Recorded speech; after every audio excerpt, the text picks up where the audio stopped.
A different vibe this week following a series victory over the Padres this weekend. It's back to 500, but can the winning time keep ticking in Colorado? That's right, we're back out on the road for the D-backs as we begin the first of three in Denver. So join us for the D-backs and the Rockies, presented by Major League Baseball. Good evening from Coors Field and welcome to D-backs Baseball. Steve Berthiaume along the way. Tom Candiotti with us on this road trip. And Candy, Mike Hazen said over the weekend he was going to make some roster moves to try and spark this Diamondbacks team. Mike was not going to just sit and watch. And that effort continued here today with the news that Jake McCarthy's been sent to AAA Reno. Kyle Lewis is up. He's in the lineup tonight. Yeah, and I think this is going to do Jake McCarthy a lot of good. I think, and Torrey was talking about him today. He was talking about his need to be able to impact the baseball. Last year he was hitting the ball, driving the ball. This year it really hasn't been like that. So I think they want Jake to get down, get his head straight, and start get a swing down where he can really drive the ball because we know what he can do. We'll see if he can get back anytime soon. Here's Torey Lovullo earlier today. I think Jake was just feeling through the game a little bit, admittedly so. After talking to him, we had a good conversation about what it's going to take for him to get back to the best version of himself. I think he was doing fine, but he's better than just being fine. He's an impact player that can go out and do very dynamic things on both sides of the ball, and we want to see that return. Yeah, Candy, the numbers for Jake last year, dynamic, not quite as impactful this season. Not at all. We know when he gets on base, he can steal. He can really bring in a run so easily, but his RBI total way down. This guy was a number 3 hitter last year, and he's nowhere close to those numbers. So this is what we need Jake to get back to where he was. Well, the effort to spark this roster with some different changes actually began over the weekend. Carson Kelly designated for assignment, and Gabriel Moreno back in tonight. He had a big hit in the win yesterday over San Diego. He really did. Gabby hitting .274 this year, but I mean, look at this with 2 strikes, 2 outs, hitting the ball the other way, getting a base hit, great base running by Walker getting into third base. I mean, that was a big play in that game, but he has really excelled. And now you got Alec Thomas with the fly ball to center, the sac fly gets Walker in because of that great base running, and the Diamondbacks really take hold of the lead there. They have been this year, Candy, a different team when Gabby's behind the plate. The numbers say that pretty simply. Very easily, I mean, he is, we saw him earlier on when the Diamondbacks were really winning games, and he was really coming into his own. He was throwing guys out. He was getting key hits. He's not a guy that's going to blister the ball, but he gets those big hits, and he's really contributed, on both sides of the ball. In the starting lineup tonight, first of 3 against the Rockies, talking stick, picks to click. Who's your guy tonight? I'm going to go Ketel Marte. I know he's 0 for 7 against Flexen, who's throwing tonight, but I like the way he hits in Coors Field, a .309 career average, so I'm banking on it. I'm going with Corbin Carroll. He's starting to make some more noise with the bat. He's in the lineup tonight, and Corbin's had an extra base hit now in consecutive games. He's done well against Colorado this year. They need his bat to get back on track. It's been a tough 6 weeks or so for Corbin, but this could be the road trip, first of 3 in Colorado, that gets things turned around. We'll take a quick break. When we come back, it's Star Power presented by Steel. Let's not forget who's on the mound tonight. It's Merrill the mainstay. D-backs and Rockies. More from Coors right after this.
Major League Baseball is brought to you by Chaz Roberts, serving the Valley's heating, AC, and plumbing needs for over 80 years through 4 generations.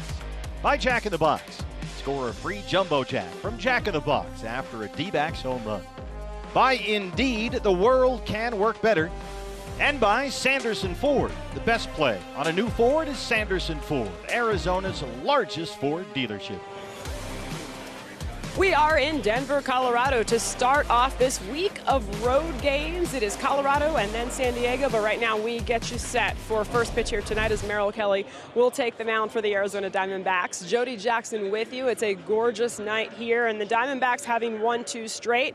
Well, a lot of good vibes in that clubhouse, but that was not the case on Friday night after the Diamondbacks had lost their 9th straight game. Torey Lovello got his team together and led a meeting. There weren't any tables tossed. I don't think anything was thrown, but there's no question Lovello did not mince words, and he let his team have it. Here's what he had to say. He had had enough.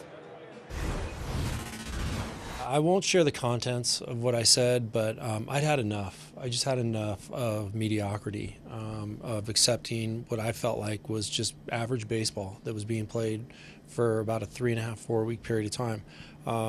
And I'm just passionate, you know, I just let it rip. I spoke from the heart. I spoke about the things that were important to me.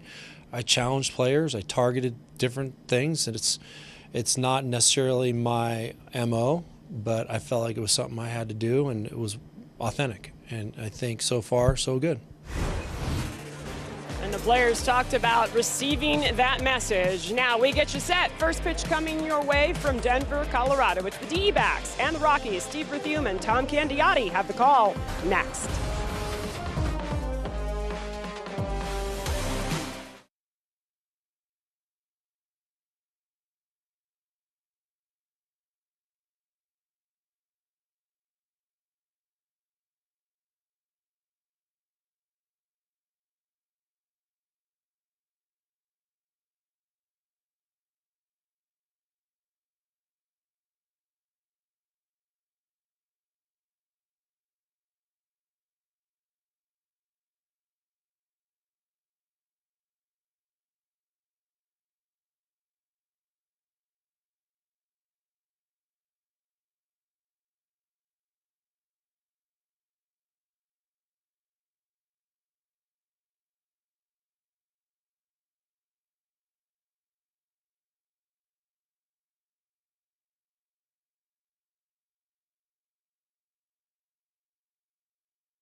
Jackpot, Tom Candiotti. You could not ask for a better baseball evening than this one. Boy, is this nice. 78 degrees. Just beautiful night for baseball.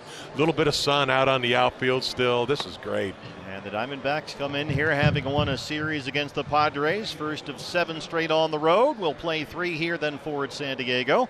And let's get a look at the lineup tonight. Your Casino, Arizona player to watch, Lourdes Gurriel Jr. Well, we got Corbin Carroll leading off, Ketel Marte hitting second, and Lourdes Gurriel, as we said, hitting third, really swinging the bat well. Christian Walker at first base hitting fourth. Kyle Lewis as the DH.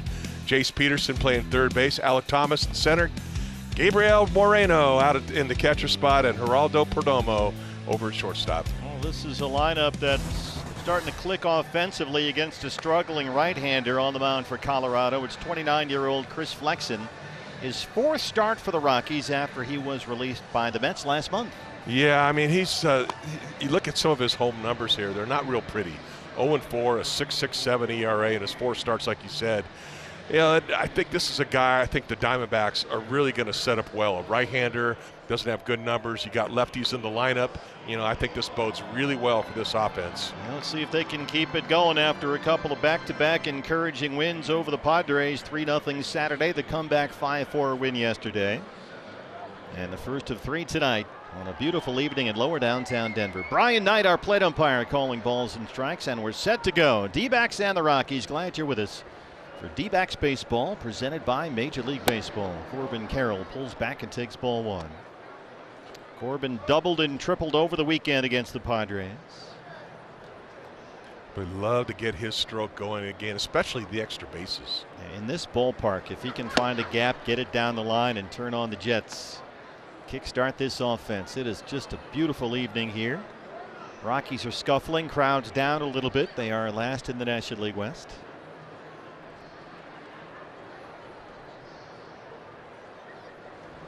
And Candy, they're a major league club, but they have come undone, Colorado. They've lost 13 of 18 and dropped to a season low 28 games below 500. Now, you don't take anything for granted, but you would like to stack up some wins here if you can. I would love to all of a sudden get healthy here, especially the offense. They have to love coming in here to Coors Field.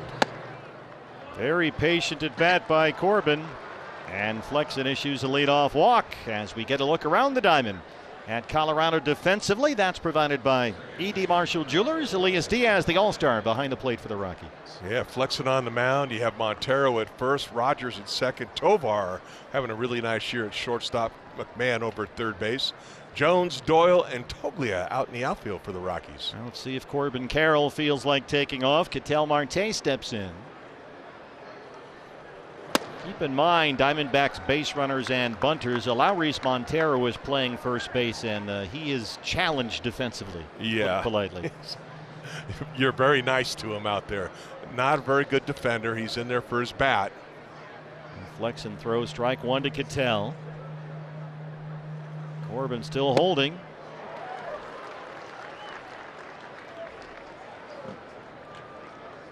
Ketel delivered an RBI single in the win over San Diego yesterday and homered against the Padres on Friday night.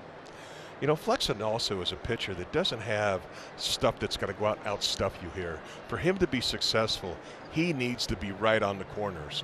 And if he's not, this offense, they're going to let him have it. Well, hit the spot right there. And he rings up Marte for the first out. He made a pretty good pitch on Marte this time. That looked like a cut fastball. They wanted it inside. It comes outside the Diaz, but he does a nice job holding the ball right there, really presenting it well.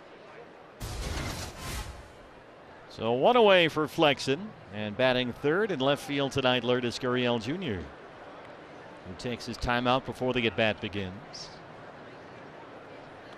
Lourdes had the big pinch hit homer that tied up yesterday's game in the 7th inning. And what a moment that was. Was that the moment that might spark this club? Been looking for that one instance, that one circumstance that would turn things around. And it's nice to start seeing some long balls happening. Big time. 92 on the fastball, a little bit underneath the strike zone. He'll come at you with a cutter, a slider, a curveball, a changeup. A home run yesterday for Gurriel, his 19th of the year.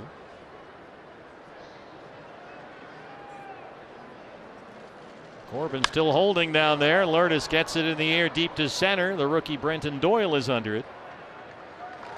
The lights are on here at the ballpark. The sun is still setting, but there's a light sky. We have not seen a cloud overhead all day long. It's been just beautiful here. Well, I saw you out early, you know, going out doing your shopping. Yeah. You know, getting stuff. Yep, you were out there early. Got to stock up for the road trip. But it's supposed to get a lot hotter the next 2 days, mid to upper 90s here, but lovely tonight. Here's Walker in the cleanup spot. Christian, another guy that you make a mistake to him in this ballpark, really any ballpark, but especially here, he could do some damage. Right at the knees for a strike. At Got Coors 9 home Field, runs in this ballpark. 9 homers, hitting .309. It seems like even more than that. 23 RBIs.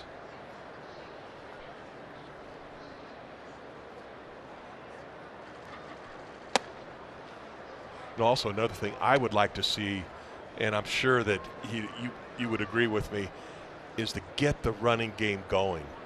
This team can pressure. I mean, they can run, they can steal. That puts so much pressure on the pitcher. And in a ballpark like this, you think, don't run into an out. You're going to hit a home run, but you can pressure these guys. Walker gets it in the air to right field. Toglia backing up to the wall, and Toglia hits off the wall and out of the glove. Here comes Corbin. He will score. Walker has the RBI double. And the Diamondbacks strike first. Boy, that's an example of a ball really carrying out here. Walker just made contact with this ball and then it's trying to go down and away. He does. He stays inside the ball nice and drives it the other way, but it got up high, and in this light air, that ball carries. Toledo tries to make a play, probably had a chance to make it, but cannot do it, and that's a break for the D-backs. A 2-out RBI hit for Walker brings up Kyle Lewis, the DH, just up from Reno today. That leadoff walk comes back to bite Flexen. Kyle hits it hard on the first pitch to the shortstop Tovar. And that ends the inning. Diamondbacks strike first. Merrill Kelly coming up from Colorado.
Christian Walker's 2-out RBI double has given Merrill Kelly the early lead. The right-hander is out there tonight for the Diamondbacks in search of his 10th win. And a 3.05 ERA, Candy, which ranks Merrill third best in the National League. You know, one of the things that really stands out to me with Merrill is that he's a guy that maybe doesn't have the best stuff in the world when you look at stuff, but he'll throw any pitch, he'll throw it in any count. He's got several ways to attack a hitter. He can attack him hard early with the sinker, four-seamer, or he can go soft with his changeup and curveball. There's a number of different ways, which makes him really effective. Charlie Blackmon is the DH. His first appearance for the Rockies since June 10th. He has been out the last 2 months with a fractured right hand, just off the injured list this afternoon. Hard but foul at first. And it's 1-1 on Blackmon, who was hit by a pitch June 3rd, spent a week trying to play through it. Bud Black said initially a couple of different x-rays showed no fracture, but it wasn't feeling great. They x-rayed again and found the fracture, and he missed 2 months. But he is back for the first time tonight. Well, when he's right, he's still nowhere near the player he once was, but he could still be a very dangerous hitter at the plate. Just turned 37 years old last month, Charlie Blackmon. Now, when you watch Merrill pitch, especially against lefties, he loves to utilize his changeup.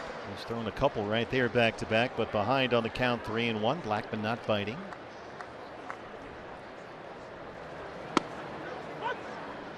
And the cutter got there, says Brian Knight. It's a full count 3-2. That's what, as a pitcher, you just say, hey, thank you very much for that one. Now, if I throw it there again, you better call it a strike. A little low that time. And Blackmon's aboard, a leadoff walk for Merrill as we get a look at the Rockies lineup tonight.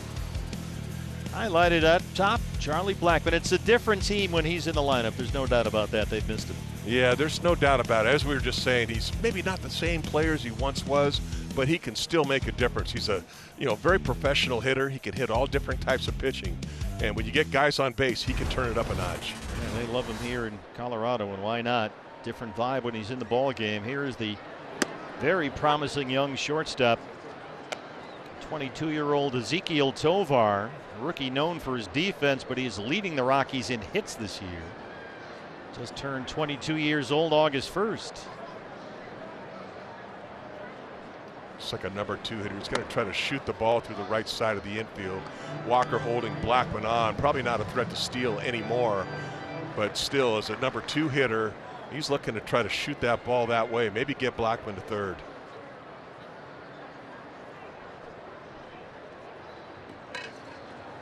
Blackman's getting a big secondary lead down there. That was another cutter for Merrill, and it's 1-2. Nice, Ryan McMahon on deck. Yeah, nice pitch by Merrill. Just keeps it right off the plate. Difficult pitch to hit. Merrill likes working way from the first base side of the rubber. He likes that angle over there. Blackman still holding.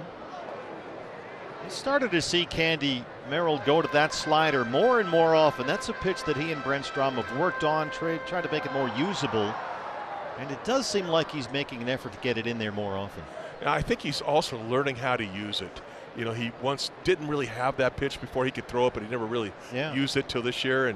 And now I think it's becoming another toy for him. So now it's with Merrill, who's very cerebral out there, just trying to figure out a way when best to use that.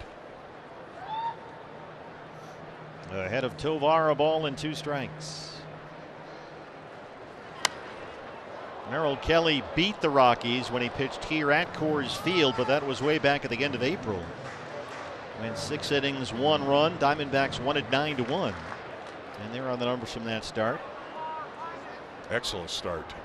5 career starts here. Merrill has an ERA just over 5.25. Tovar putting up a struggle here. There's another changeup. Get that one inside, right on his hands, too. Merrill now throws a harder changeup, a lot like that as Zach Greinke, who threw a harder changeup. In fact, Merrill had talked to Zach a lot about using that change. A lot of guys are about 8 miles an hour slower, but he's up there only a handful of miles an hour. Tovar is a guy they really like a lot. Bud Black has spoken often this year about what he calls Tovar's self-confidence, his self-assurance, his ability. Very poised for a 22-year-old kid. Potential Gold Glove winner at shortstop and their number 2 hitter. Again on 1-2. Well, he went to that fastball and got his first strikeout as we get a look around the diamond now at the D-back defense provided by E.D. Marshall Jewelers. I mean, right behind the plate, guess what? We're going to highlight Moreno behind the plate because he has really been a difference maker when he's been in the game. The Diamondbacks have really responded also when he is behind the plate. He throws guys out. He calls a good game. He blocks balls outstanding. He does so many things back there that they really don't even have stats for. Ryan McMahon, who leads Colorado in homers, RBIs, and OPS. Yeah, this is the combination, as Mike Hazen said over the weekend, that worked so well at the beginning of the year. Gabby and Jose Herrera, and that's what they will go with moving forward. They have some depth organizationally at Reno and other places, but they like these 2 guys as a combo. And it's hard to argue the point, Andy, that it was a different vibe when Gabby was back there more often than not. It really was.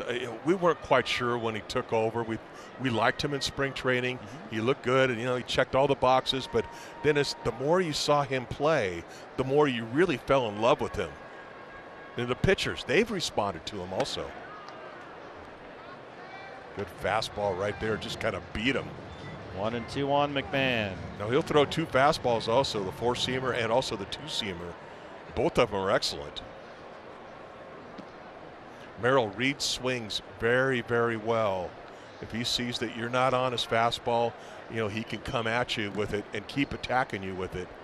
If he sees you're not reading his off-speed pitches, he can come right to those also. He's got so many options. Yes. Called strike 3. The cutter was a little low, but he rings up McMahon. Second strikeout for Merrill, and there are 2 outs in the first. Oh, what a great call. Down below the zone, but it's also a good pitch. You got to be really close down there to get that call, and he was. Plus, he's been around the plate, and look at Moreno bring that up. That was a perfect presentation. Well, after the leadoff walk to Blackman, he struck out Tovar and McMahon. Here is the cleanup hitter, the catcher, Elias Diaz. That's in there for a strike. Diaz, a National League All-Star this year. First time in his career, not only was he an All-Star, he was the All-Star Game MVP. Yeah. I mean, this guy could hit. We saw it earlier this year. I mean, especially in this ballpark. 20th pitch of the inning for Merrill. Gabby hangs on to the foul tip, and it's 0-2. That was pitch number 20 for Merrill. Sometimes for a starting pitcher, you struggle a little bit. The first inning, we've seen it happen quite a bit, but usually around pitch 15 to 20, that's about the time when you settle in.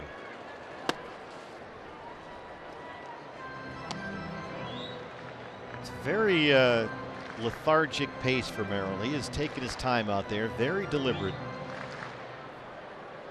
Dave McKay moving his outfielders around. He wants Alec Thomas more over toward right center field. With 2 strikes on Diaz. There goes Blackman. Swing and a miss. Merrill Kelly a leadoff walk. And then he strikes out Tovar, McMahon, and Diaz consecutively. And we played one in Colorado. Diamondbacks lead the Rockies 1-0.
D-backs in Denver, an early lead. They lead the Rockies 1-0. D-backs Advantage members, don't forget to earn 20 Advantage points to redeem for exclusive benefits when you enter the bonus word of the series into the Advantage member experiences section of your MLB Ballpark app.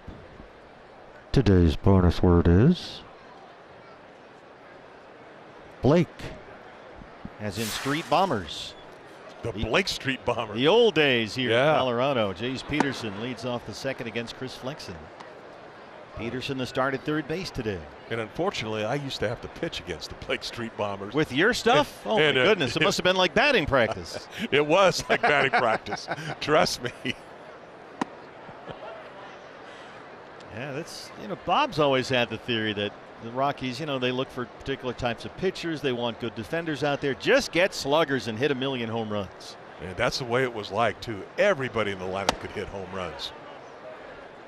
Didn't go that time. Alex Tosi at third. And back in those days, they didn't have the humidor back then. Yeah. And the ball really wouldn't break. Any kind of curveball, any kind of breaking ball was just mush. And so it just spun and it didn't do anything. Well, your stuff is not supposed to spin. The knuckler, did it not knuckle? What happened? No, it wouldn't. It wouldn't spin. It would just come straight in like that and just say, hit me, hit me, hit me. A little neon sign on it. 2-2 on Jace, who was in the thick of things in the win over San Diego yesterday. Peterson singled. He walked twice. He scored a run.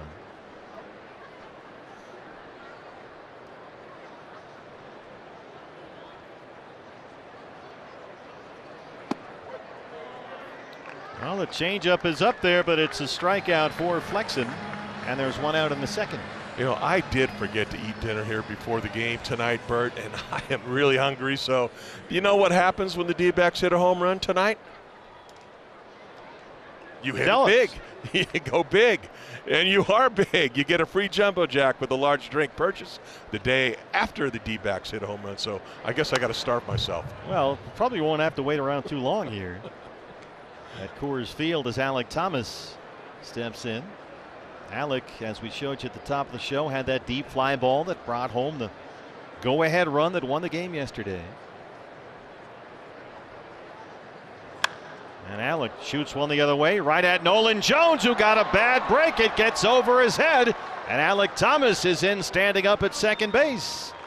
Nolan Jones came up through the Cleveland system as a third baseman. He's been converted into an outfielder, and he did not get at all a good read that time, Candy. I love when Alek Thomas hits the ball the other way, got a ball elevated in the strike zone, and goes with the pitch, trying to hit it that way.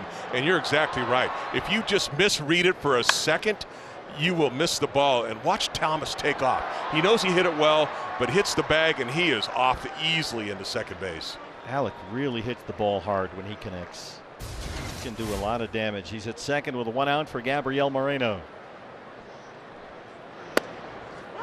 Gabby now the headliner at the catching position, moving forward, back from an 18-game layoff from that left shoulder inflammation yesterday, and had the big key 2-strike hit and that 8th inning comeback that led to the win over the Padres.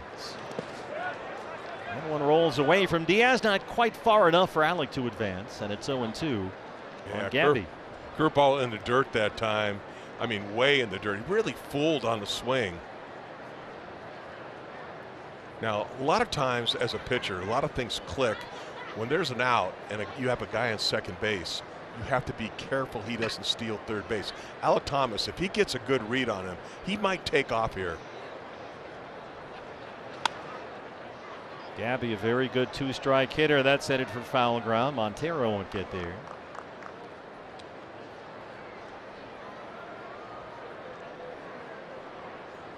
Alek just kind of watching him. When you get Alek Thomas on, when you get Carroll on, when McCarthy was here, when he was getting on base, Perdomo, these guys are very intelligent base runners. Besides they having great speed. And a lot of that obviously is due to Dave McKay. You know, the way Dave really works with these guys, but you know, they're going to get better and better doing this. I mean, look at him creep off at second base. Rogers kind of hanging around back there. Fastball is up. Well, the issue has been you can't steal second unless you get to first, and as we know, the offense has scuffled the last 5-6 weeks, so that's part of it too. That's very true. You don't want to run yourself out of an inning, but this is what the D-backs are about, running. Oh, Gabby splits the gap, drops it into right center. Here comes Alek. Doyle kicks it out there, and Moreno is in at second. It's 2-0 D-backs. Beautiful swing again. I mean, takes the ball inside out. He loves hitting the ball from center field to the right field foul line, and he just sliced this ball perfectly. Inside out swing. I mean, that you throw the ball right there, that's where he wants it, and he delivered on it. Watch Doyle out there, kind of literally kicked it into the wall. But Moreno happy to settle for that RBI double, back-to-back doubles, and it's 2-0 ahead of Geraldo Perdomo.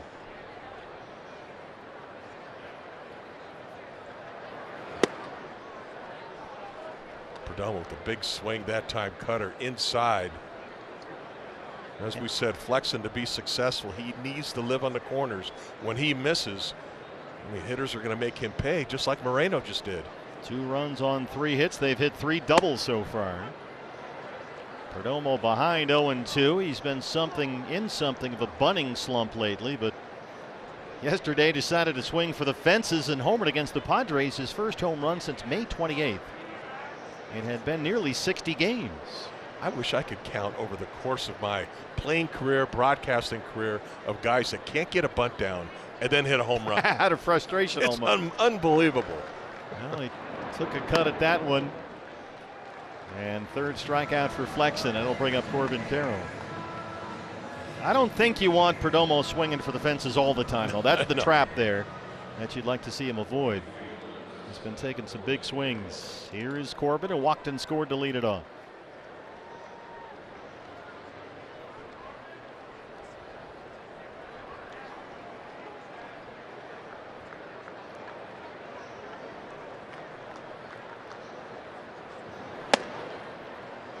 Nice take, fastball up high. Definitely a guy the Diamondbacks want to see, like, starting to drive the ball all over. Earlier in the year, he was really hitting the ball the other way with some authority. I personally, I think it's because he was a lot more patient than he's been. Like, that's a good example right there. For the last 5 weeks, he's been swinging at that pitch and missing it. Yeah, that was a nice take. You know, recognized the spin of the ball early, laid off of it. This helps going through the second time now, getting a look at Flexen. Ahead of the count, 2 balls and no strikes. Staying patient. Changeup sailed on Flexen. It's 3-0 with Marte on deck. Flexen knows as a pitcher he's got very good numbers against Marte in his career. Already struck him out the first time looking.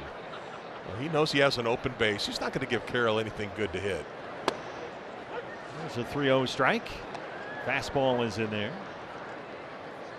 Corbin last 27 games since the All-Star break is batting only .214. They have really missed his offense, especially at the top of this lineup.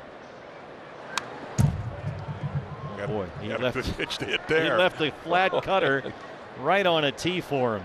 Ouch, you don't want to miss those, especially on a 3-1 count. Oh boy, that was a cookie. Torey Lovullo said he felt a lot better after his speech, we'll call it, the other night to the troops. Certainly lit some fires under some players. 3-2 on the way. And he got him. 4 strikeouts for Flexen, but the Diamondbacks through 2 innings have hit 3 doubles. Walker drove in a run in the first. Thomas and Moreno back-to-back in the second. And in Colorado, it's 2-0 D-backs.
From Denver, Colorado, consecutive doubles by Alek Thomas and Gabriel Moreno have made it 2-0 D-backs. Don't forget, join your fellow Wildcats at Chase Field coming up August 26th. Diamondbacks and the Reds. It's U of A night presented by Chase.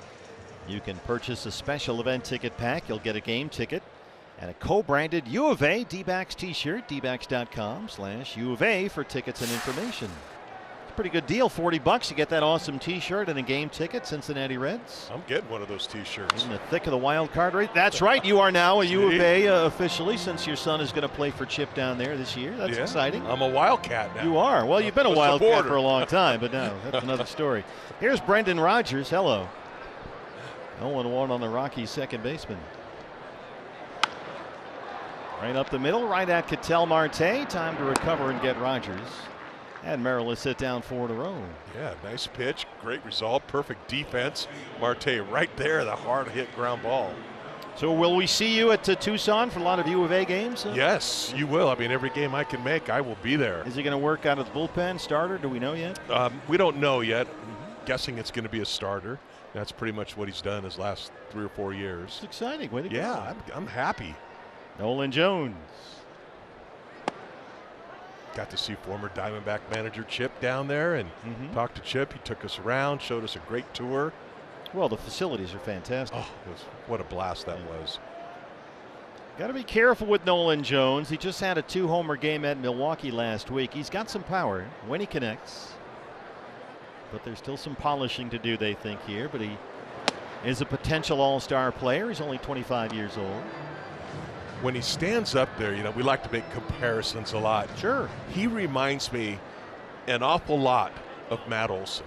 I mean, same kind of body figure. True. Yeah. And he does have power when he hits. He's nothing like Matt Olson right now. But, you know, you could kind of see the power when he does connect. Well, even his coaches have admitted that Jones has struggled with some balls up in the zone. That's been his weak spot. The velocity occasionally can be an issue. The cutter just missed the corner there. A lot of times when guys have trouble up in the strike zone, about just above their hands, when you watch their initial move, their hands are high and they drop their hands just a little bit. If they do that, see just a little bit of a drop there, that exposes them up top. Beat him with a fastball. That's 4 strikeouts for Merrill, who's punched out now 4 of the last 5. Merrill's really feeling it right now. He knows he's got that fastball, but no respect. He just throws it right down the middle and says, hit it if you can, and just blew it right by him. Well, now it's another youngster that the Rockies are hopeful about. Michael Toglia, the switch hitter, who is the right fielder today, plays a lot of first base as well.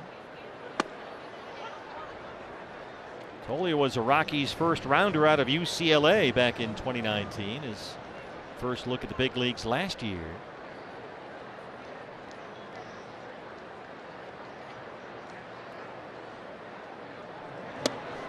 Bill Schmidt, the Rockies GM, dealt some veterans like C.J. Cron and Randall Grichuk at the trade deadline. Said they wanted to create an opportunity for some young guys like Nolan Jones and Michael Toglia and some others. So they're getting a look at what they hope will be their future foundation. I love this. Gabby coming out. He just comes right out to Merrill, doesn't really like what he was calling, and all of a sudden he just comes out and says, hey, let's get on the same page right here. Let's do this. That's impressive for a young catcher, isn't it? It really is. With a veteran pitcher out there. Yeah, you know, because they're in a good rhythm together right now. I mean, Merrill's really throwing the ball well. He's attacking strike zone, but Gabby just wasn't sure. And really, it's not really a fair fight when Merrill is on his stuff with young, inexperienced hitters, because he swings so well and he can just carve them up. This is not Merrill's first rodeo for sure. No. Change up kind of spit the bit there. It's 2-2. Another youngster in Rocky purple on deck, Alauris Montero. 2-2 on Toglia. Right there with a fastball. Merrill Kelly has got 5 strikeouts through 2. He has punched out 5 of the last 6.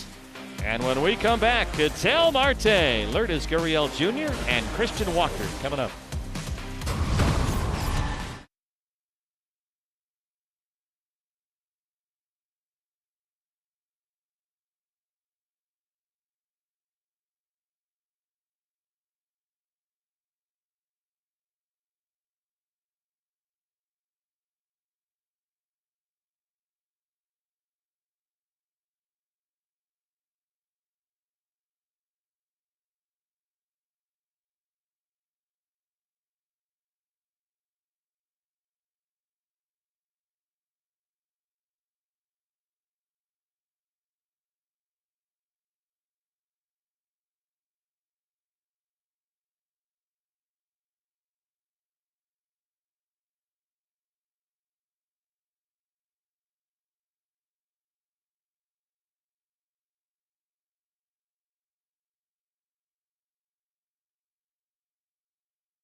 Lovely night here in lower downtown Denver. First of three, D-backs and the Rockies. Steve Berthiaume, Tom Candiotti, Jody Jackson here with you. Diamondbacks with a pair of RBI doubles. Christian Walker in the first, Gabriel Moreno in the second. A 2-0 lead, and now Ketel Marte starts us off in the third against right-hander Chris Flexen. Just keep on building on that scoreboard. Keep filling it up. Marte caught looking at strike three his first time. Takes a big swing at that changeup, and it's 0-1. Ketel can hopefully, Candy, use this trip to Coors to get a little bit more slug. He's had only 4 extra base hits in his last 20 games. Bounces one up the middle. Tovar behind the bag. He's a good-looking young defender over there. And there's one away. Did you know anytime the D-backs score 5 or more runs, Taco Bell is giving away 3 free seasoned crunchy beef tacos? That's what I want. With the purchase of a large drink between 4 and 6 p.m. the following day at participating locations. It's mean to make you read those when you did not get a chance to have dinner. That's just not fair. I know. Jeff Gowan, our producers. I'm getting all the food reads, and I'm starving. It's by design. Here's Lourdes.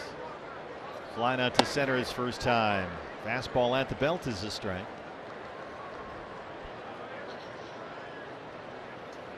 Gurriel hot last 13 games. He's hit 4 homers. Once more right at Tovar. A little easier this time. That pulled Montero off the bag, but he got the glove on there, says Todd Tishner. And they get the out on Gurriel. He threw him a changeup right on the outside corner. It was a really good pitcher's pitch. Gurriel rolls over the top of it, but that throw by Tovar a little bit up the line, but Montero actually did a nice job applying the tag. They have really worked with Montero on his defense. Foot comes off. They are not going to challenge that.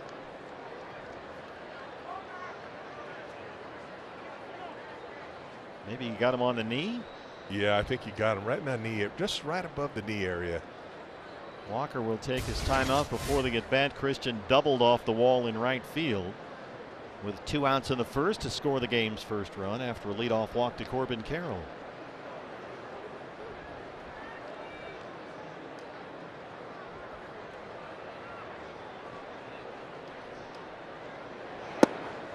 Christian's bat got caught up in that midsummer lull that affected a lot of the Diamondback hitters, but he's had a terrific month of August. Counting tonight, he's hit in 10 of his last 12. He's homered twice over that stretch. Yeah, the long ball coming back, which is great to see. Yeah. Well, Christian will tell you his role in this lineup is to drive baseballs. He's not necessarily aiming to hit home runs. He just wants to hit the ball in the air, hit it hard consistently. And when he's doing that, this is a very different offense. There's no getting around that. Well, you know, you got some slug right there in the number 2, 3, 4 hitters. It just really opens up the whole lineup. Well, they got Kyle Lewis batting 5th today. His numbers at Reno are just off the hook. He has been crushing the ball down there, which is a big reason why he's up there and in the lineup tonight. Behind Walker on deck, Christian up there with a 3-1 count.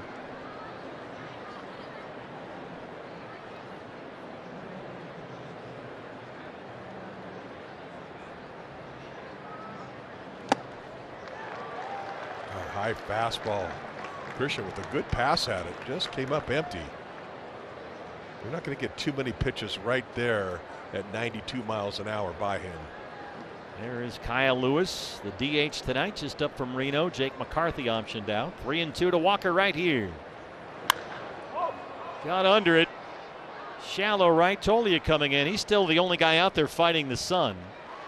And he's got it. Flexen set down 5 in a row, but it's 2-0 D-backs.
mean, we were at a point where, you know, we needed to feel the passion, feel, you know, sometimes it's good to hear something you don't want to hear, and, you know, just kind of regrouping and understanding how bad, you know, we all want to win, and we're all in this fight together.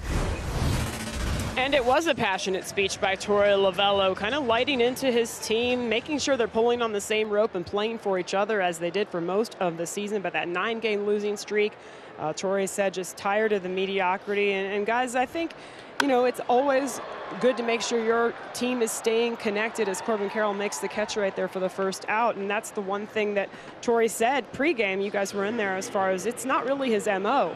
But that's what made it that much more impactful, is that is something that you don't see from Torey Lovullo very much, only when he felt it was needed, and it was. That sense of urgency is what you're seeing both from Torey Lovullo and from Mike Hazen right now. Well, certainly, Jody, with Mike in the front office making some roster changes here. Jake McCarthy sent to Reno today as Montero lines out, and now it's the center fielder Brenton Doyle. But I think Torey told everybody he just had enough. He'd simply had it.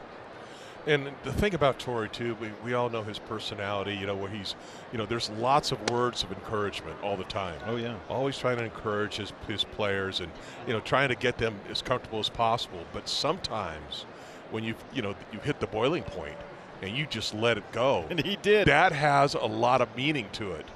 And plus, you do it the night that Zach Gallen pitches is always a benefit also. Yeah, when he's going the next day. That's the old school trick, right? Well, Doyle caught looking. That's 6 strikeouts for Merrill Kelly the first time through the lineup, Candy. He's punched out 6 of the first 9. He's got a good rhythm, a good tempo.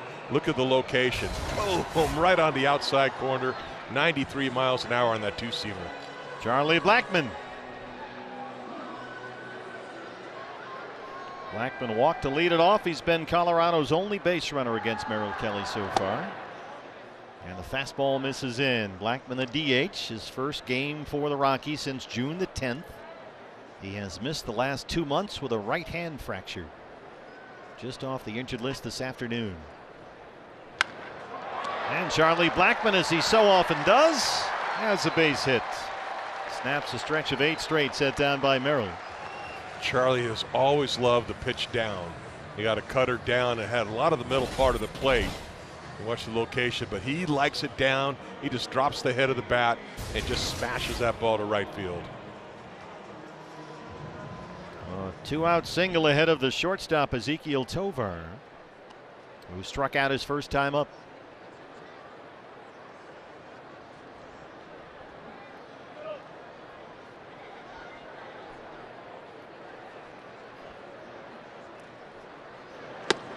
See, I think this is where Cattell has to be a little bit ready at second base. Merrill looks like he's throwing a lot of cut fastballs to Tovar so far in this 2 at-bats, and he likes to hit the ball the other way.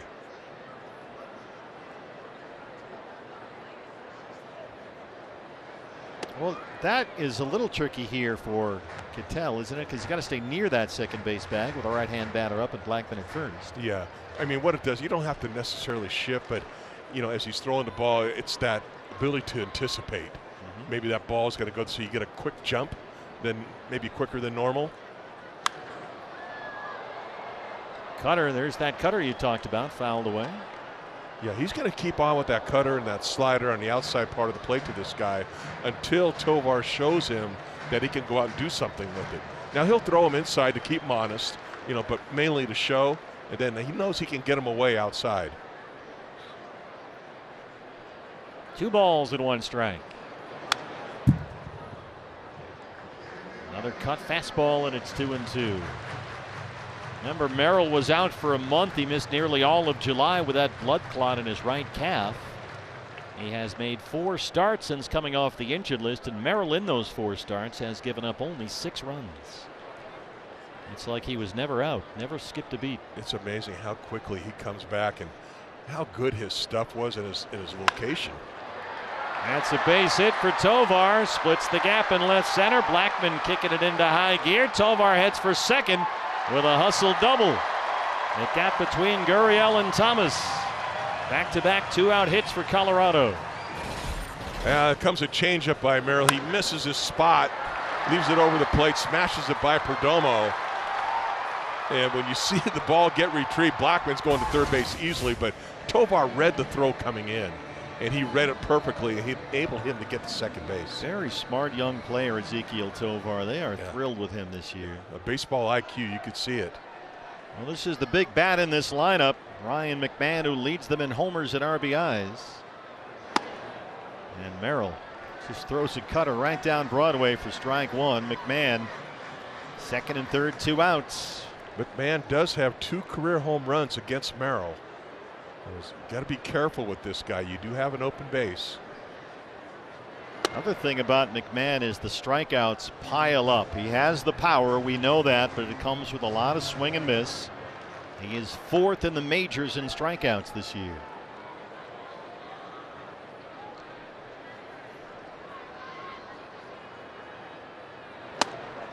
There it is.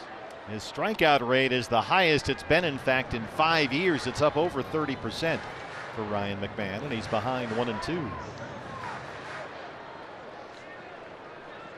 What do you think about that 30%?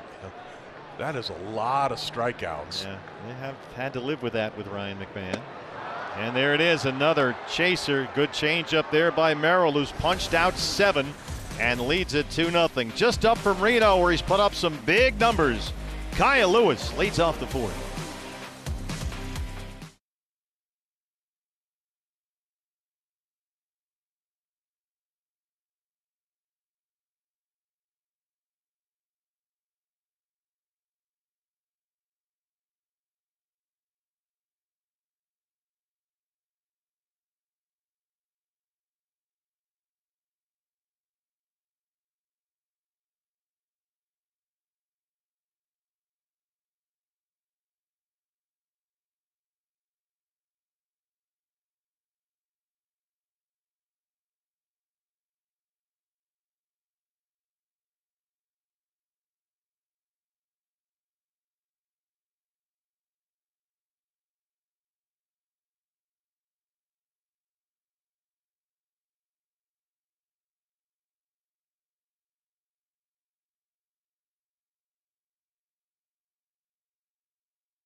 Back with you from Coors Field in Denver. Steve Berthiaume, Tom Candiotti, and Joni Jackson here. Here is Kyle Lewis, the DH, who leads off the 4th.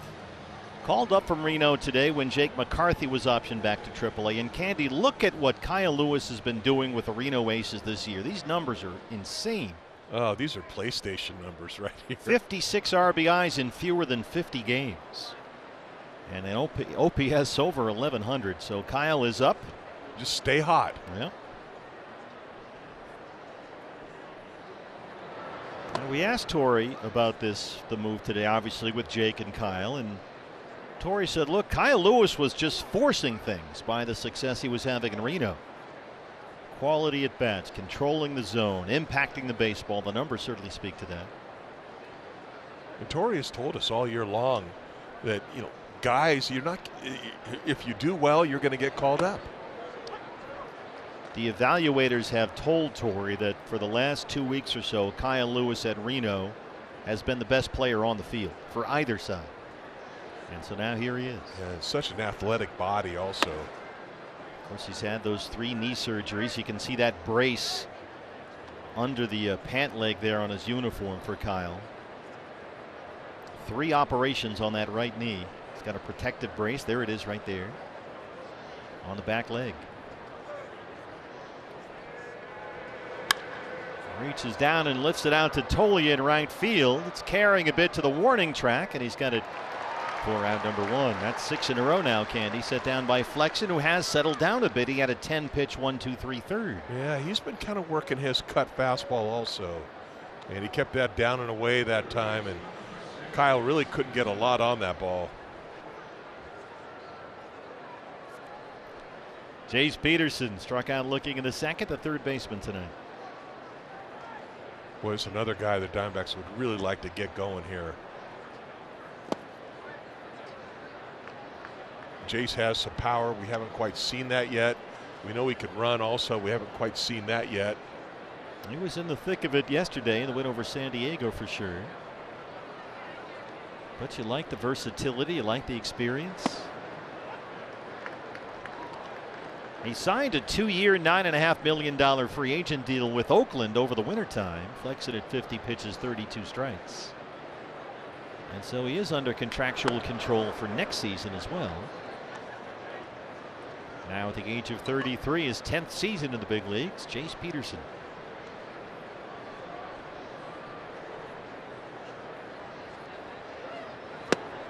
The sun is finally set here behind the left field foul pole, so all the defenders are now in the shadow on a simply perfect Denver evening here. It is just glorious. We got lucky weather-wise. Going to get a lot hotter, they tell us, Tuesday and Wednesday. I'll still take it. Right? Good take right there by Jace Peterson. Wouldn't offer it that one. A changeup from Flexen. And he's worked the count full 3-2 with Alek Thomas on deck. That's one of those takes you just kind of hold your breath as a hitter. Yeah. Because that could have been called either way.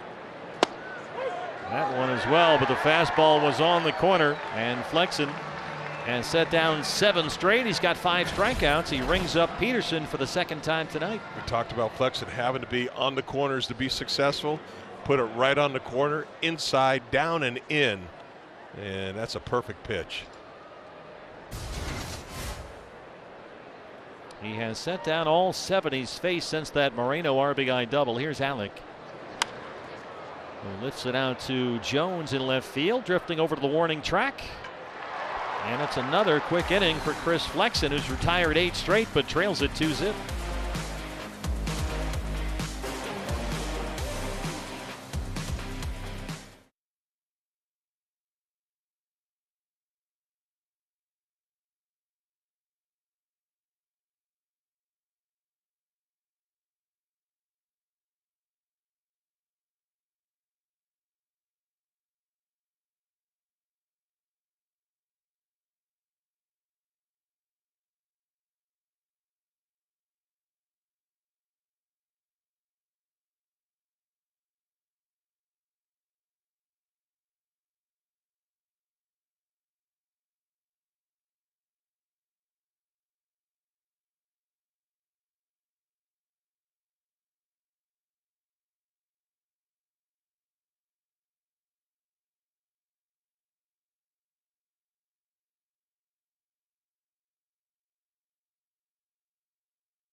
Where they lead the Rockies 2-0, first of 3 against Colorado. Diamondbacks will host the Texas Rangers when we get back to Chase Field next week, August 21st and 22nd. A quick 2-game visit. Texas already with 70 wins. They hold a 3-game lead over the Astros atop the American League West. And you can be there. Get tickets for the 2-game series at dbacks.com. Of course, they got Max Scherzer now in Texas. Yeah. He is up against the Angels here tonight and pitching well. Texas has a 5-0 lead at home. What a job. At the bottom of the 4th. Bruce Bochy has done with that team. I can't do bottom imitation. Well, they got a lot of money and a lot of talent for sure. They brought in just about everybody at the deadline. I mean, I think they're doing all this stuff without even, any kind of impact from DeGrom at all. It's true. You're right. Elias Diaz struck out in the first, now leads off the 4th.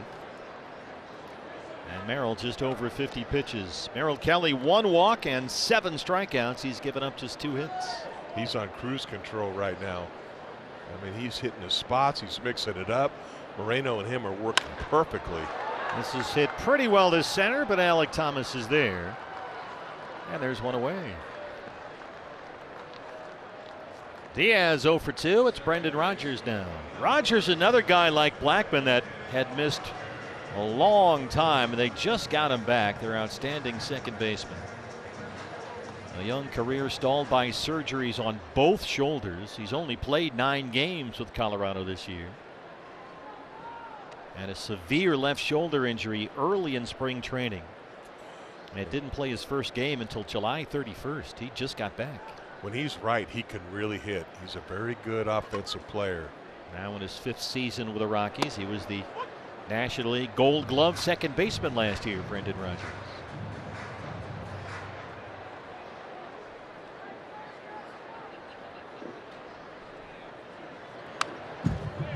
Some guys get those nagging injuries that, they miss a week here, they miss 2 weeks there. Rodgers has had hamstring strains, missed 44 games. He's had 2 shoulder operations, 1 on each shoulder. He's missed long absences and have really stalled his progress. But there's a ton of talent in there. Colorado took him out of high school in Florida in the 2015 draft. He was the number 3 overall pick in that draft.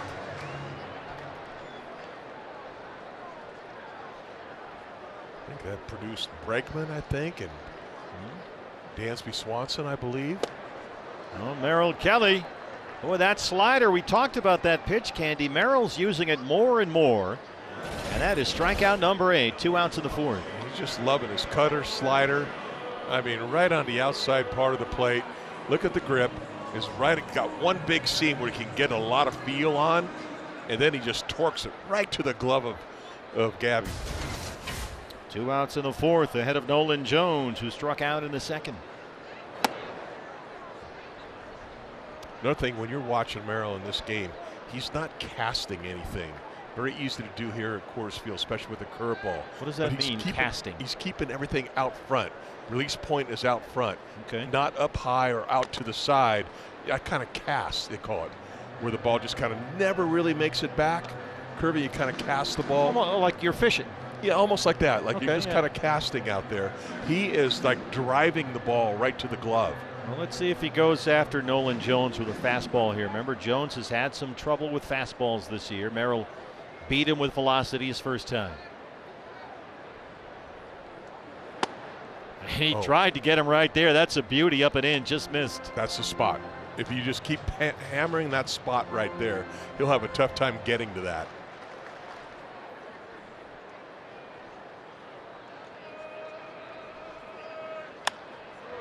Lifts it out to Gurriel in left. And a nice easy 1, 2, 3, 4. 3 outs on 11 pitches for Merrill Kelly, who has a 2-0 lead.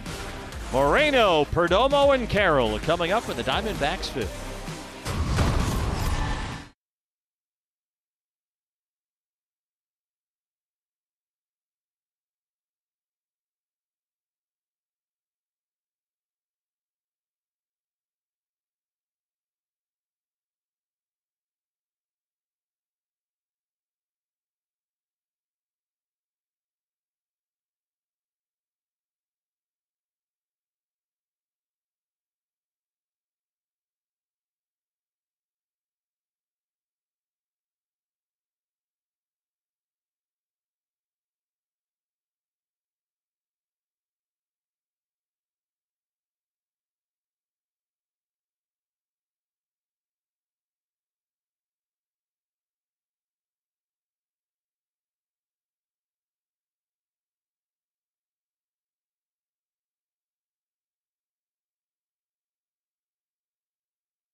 Oh, lovely Monday evening here in Denver, Colorado. Scoreboard looks pretty good too. It's 2-0 Diamondbacks set for the top of the 5th inning. And remember to celebrate Mexican Heritage Night with us as the baseball teams of the Mexican Pacific Arco League join us on Saturday, September 2nd. Baltimore Orioles will be in town. A free post-game concert as well. Field passes, VIP meet and greets available. dbacks.com/MHN. Mexican Heritage Night coming up September 2. Gabriel Moreno leads off the 5th against Chris Flexen, who's had a little too easy a time of it, Candy. Flexen had a 10-pitch 3rd. He's coming off an 11-pitch 4th. And the Diamondbacks had those back-to-back one-out doubles by Thomas and Moreno in the 2nd. They've not had a base hit or base runner since then. Flexen's almost pitching everyone the same way. A lot of cutters. That was a breaking ball off the plate there. The changeups and cutters, it seems like, is what he's really been. The majority of his pitches have been. 29 years old, Chris Flexen, 6'3" right-hander. He says the last couple of years the track record for him has been that he's able to throw pitches for strikes at any time, and that's probably been the case again tonight. He did something very well 2 years ago when he won 14 games as a starter in Seattle, but has bounced around a bit in his career. Pitched in Korea for a year, much like Merrill Kelly.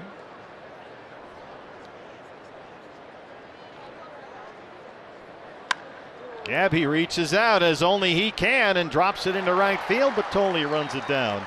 And there's out number 1 as we get this from Jack in the Box. My classic sourdough Jack. It's named after your 2 favorite things, sourdough and me. Only at Jack. Yeah, Chris Flexen came up with the Mets, pitched 3 years in New York. He got released after the 2019 season. Didn't have any takers, so he pitched for the Doosan Bears in the KBO during that COVID year and made a very good showing. Yeah. Here's Perdomo. Got the attention of Seattle. The Mariners signed him. He worked as both a starter and a reliever with Seattle last year. Then last month was traded back to the Mets along with Trevor Gott. Mets let him go, and Colorado picked him up. Now here he is. You know, he has got 2 markers really that I pay attention to. His walks per 9 this year are way up over 4.37, and he's given up a boatload of home runs. Yeah. 2.75 home runs per 9, and those 2, that's a combination that doesn't work. But well, he's pitched 55 innings coming into tonight, giving up 17 homers. That's a lot. A lot of home runs. Yeah, there it is. Yeah, look at second in MLB, right behind Corey Kluber. Well, he's ahead of Geraldo Perdomo. 1 ball and 2 strikes.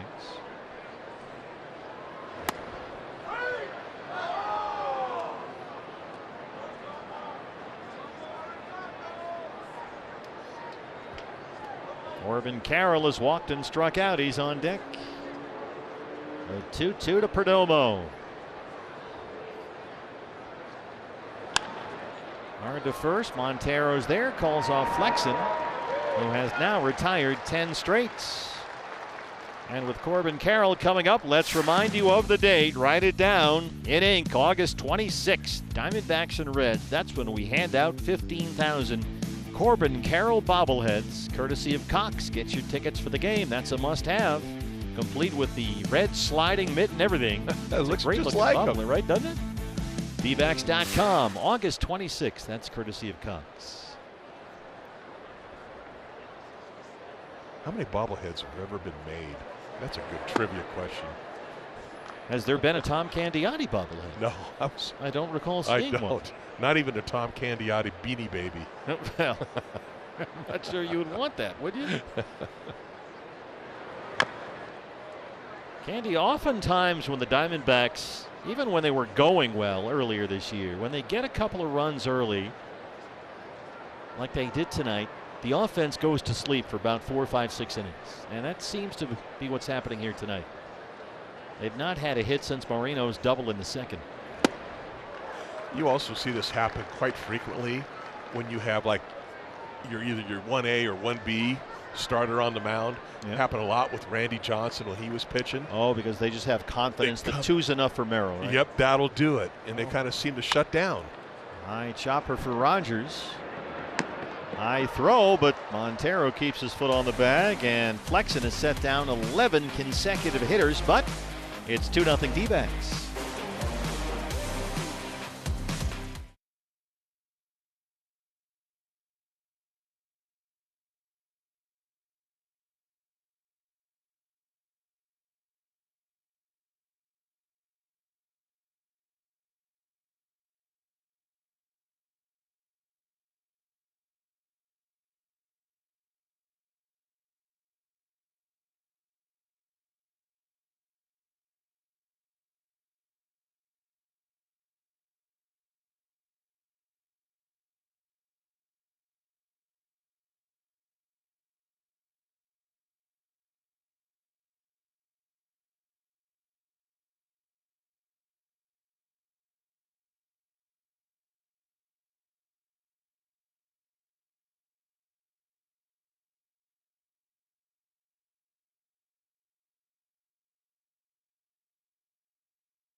We come to you tonight from Denver, Colorado, where the game is presented by Indeed.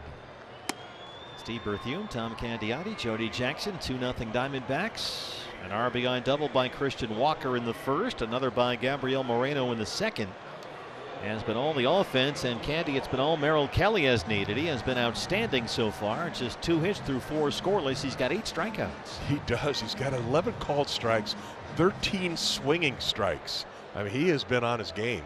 He started the day with an ERA at 3.05. For the moment, it's down under 3 now, 2.95. Third best in the National League. And Michael Toglia, who struck out in the second, swings and misses to start us off for the bottom of the 5th. Everything Merrill is doing right now seems effortless. And it almost looks like he's not even breaking a sweat. And this is what happens when a pitcher constantly is pitching from the windup.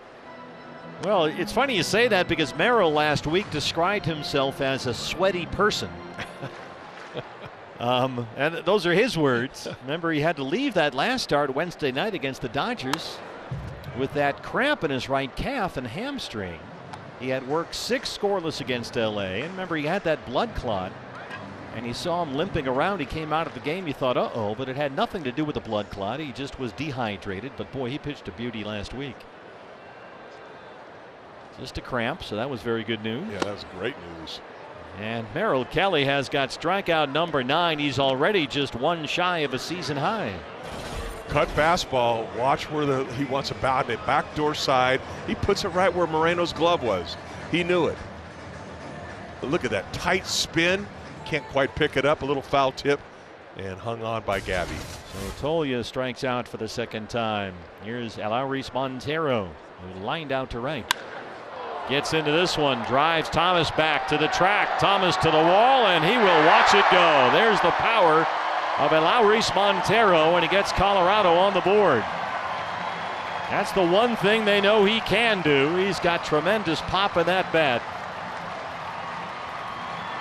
That's his 5th of the year, and it's a 2-1 ball game. Yeah, and watch the location of this pitch. It's another cut fastball, and he's had a great cutter in this game. But the location, they want it away. Look where it is. Oh, boy. Right over the middle of the plate. Look at Merrill's reaction. And he knew it right away. You see it happen all the time when you miss a pitch, you know, and the batter makes you pay. Brenton Doyle, the center fielder, bats 9th. The 14th home run given up this year by Merrill. This is his 21st start. Merrill's got to keep doing his job because this offense for the Diamondbacks, they have got to kind of kick it in right now. They got those runs early, but, you know, they've just kind of shut it down. So, you know, Merrill, I mean, it's been great. He's had put 4 zeros up in a row till this inning, but you still need to score runs in this ballpark. 433 feet on the Montero homer. Doyle lays off that one. That's the Merrill Kelly slider. It's 1-2.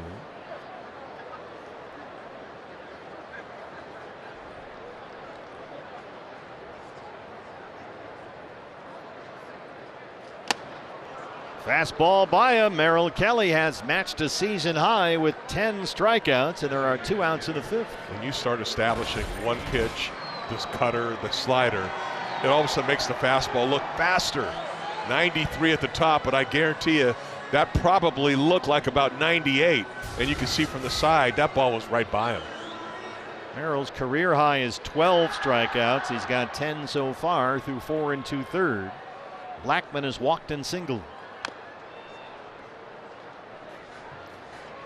Just off the injured list today, Charlie Blackman has been out for 2 months with that right hand fracture. You see, it's kind of got that extra padding on the glove right there. Yeah, well padded.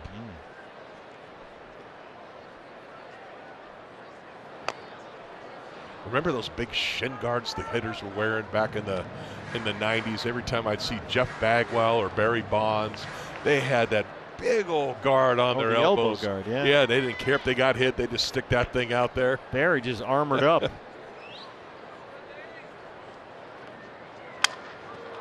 have broken his bat right there. Peterson collects it.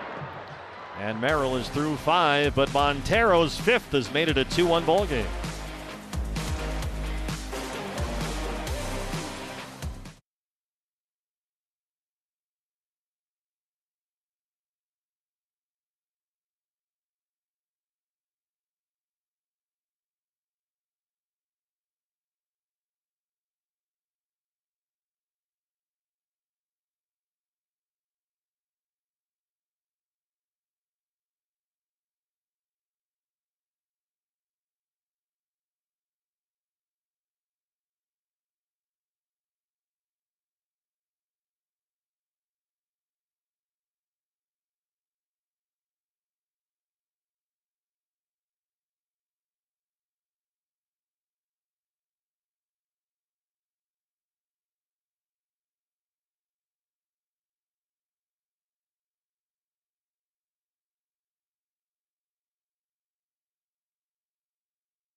Here at Coors Field in Denver, game 1 of this 3-game series, we have some very special Diamondbacks fans that are up here in section 338. I'm with the Bailey Boys of Summer, and we're talking about season ticket holders from day one. We've got Mike Bailey, his son Kurt, and we've got his brother Rick, Kurt's brother, and then Taylor as well, Kurt's son. So special group. And we got to go back here, Kurt, though, because this really goes back. This interview has been waiting 22 years to actually be done. Todd Walsh almost did it into 01 at Qualcomm Stadium, because the idea, of course, to bring the replica brick that you have, the brick that is also at, it says Bank One Ballpark, we know Chase Field. This was not easy to get in here. No, and it's heavy too. So back in the day, in 2001, kind of a significant year, we had this brick with us in San Diego, and it was my dad, my brother, and me. And we almost had an opportunity to get interviewed by Todd Walsh, but instead we get to get interviewed by you 22 years later. So you were redirected by Jimmy Chitwood of Hoosiers and the actor that played, but, you know, details. But, you know, again, it's a family thing. And, of course, Mike, your dad is reflected on the brick as well. 4 generations of Diamondbacks fans. Baseball was very special to you and your father, right? My dad was a real baseball fan. He was drafted out of high school by the Chicago White Sox. Anyway, so, yeah, he was a real fan, and we used to go to spring training camps down in Mesa, Arizona. So, yeah, he's passed away now, but he would love to have been part of the brick. And it's meaningful for you guys to make these trips. It's rare to make them with everyone getting together, and then, of course, to bring this brick. But what has it meant to you to have this bond with your family and sharing the game of baseball and sharing it as a Diamondbacks fan? Well, so we love baseball, and anytime we can do any kind of analogy, baseball fits. And so when my dad and I started taking the opportunity to follow the Diamondbacks to different ballparks. We've been to Seattle, we've been here before, we went to Chicago. It's an opportunity. Well, Boston was our first Major League Baseball game, but they weren't playing the Diamondbacks at the time. But anyway, it's just really neat to have this. I mean, my grandpa Ed is on here. My son Taylor, if I could have, I'd put my grandson on there, Cannon. He's 6 right now, and I just took him to his first baseball game, taught him how to chew on some sunflower seeds. So we're trying to spread the joy, and it's just awesome. All right, the rituals. Thank you guys so much, especially on the heels, Steve and Tom, of the 25th anniversary weekend. It's special to be able to visit with you guys, and we thank you for your support. Thanks for the opportunity. We'll send it back to you guys. That's an outstanding story. Way to go, Bailey boys. Lugging that brick around, Candy, everywhere they go. That's very impressive. That is impressive. Like you said, that's a heavy one. That's a neat thing. It's just great when baseball becomes part of generations. It really is. I love it when people travel around to be able to go to the different ballparks and watch their team. Well, Lourdes Gurriel with a 1-out single snapped a stretch of 12 consecutive batters retired by Chris Flexen. Now here's Christian Walker. Gonna wake this offense up again, and Walker trying to do just that. Christian Walker sends one out of here. Walker goes the other way for his 25th, and it's 4-1 Diamondbacks. Now the offense has come alive. Oh, a beautiful swing, first of all, by Gurriel, getting that base hit to right, and Walker staying inside the ball once again and drives us just enough to get it out of the ballpark. Remember, Christian had that opposite field home run in the 3rd inning Saturday against the Padres. He goes out the other way again here tonight, Candy. Yep, and a fastball pretty much right down the middle of the plate. But again, he's letting the ball travel. He's seeing the ball just that much longer, and he's able to put a good pass on it and knock the ball out of here. Christian has doubled, homered, and knocked in 3 runs. Kyle Lewis, the DH, up from Reno today. 25th of the year for Walker. A jumbo jack, free jumbo jack tomorrow at Jack in the Box with a purchase of a large drink. 382 feet the other way over the head of Tolley and Wright. And a smile on his face. He's going, yep, I like hitting in this ballpark. Most guys do. But as you pointed out a minute ago, Flexen has had problems with the home run ball, and it just bit him right there. So the Diamondbacks only have 5 hits, but 4 of them for extra bases. 3 doubles and a home run. It is, after all, Coors Field. And Flexen, who had set down 12 consecutive batters, suddenly with a single and a homer, down 4-1. And here is Kyle Lewis, who has grounded out, flied out. That's a good way to strike back quickly. 2 quick runs up there, because you're going to need runs in this ballpark. Well, you know, we have started to call them the answer backs once again. Montero homers in the bottom of the 5th to make it a 1-run game, and right away, top 6, they answer back. And when that starts happening again, then you get optimistic that this thing is getting turned around. Yeah, it gets contagious. Guys want to start joining in the parade. Bullpen will get busy for the Rockies. That's one-time Diamondback Matt Cook, who is part of the bullpen here for the Rockies. When you come to Coors Field also, yeah, it just seems like almost every game, not everyone, but most of them, it's like a little sparring match that goes on for about 6 innings. And then all of a sudden, Coors Field lights up the last 3 innings. No lead. Fireworks happen. No lead is safe. Exactly. Ever. Just off the corner with a cutter, and that Brian Knight rings up Kyle. And that's 6 strikeouts for Flexen, 2 outs in the 6th. And it brings up Jace Peterson. 2-out rallies are good also.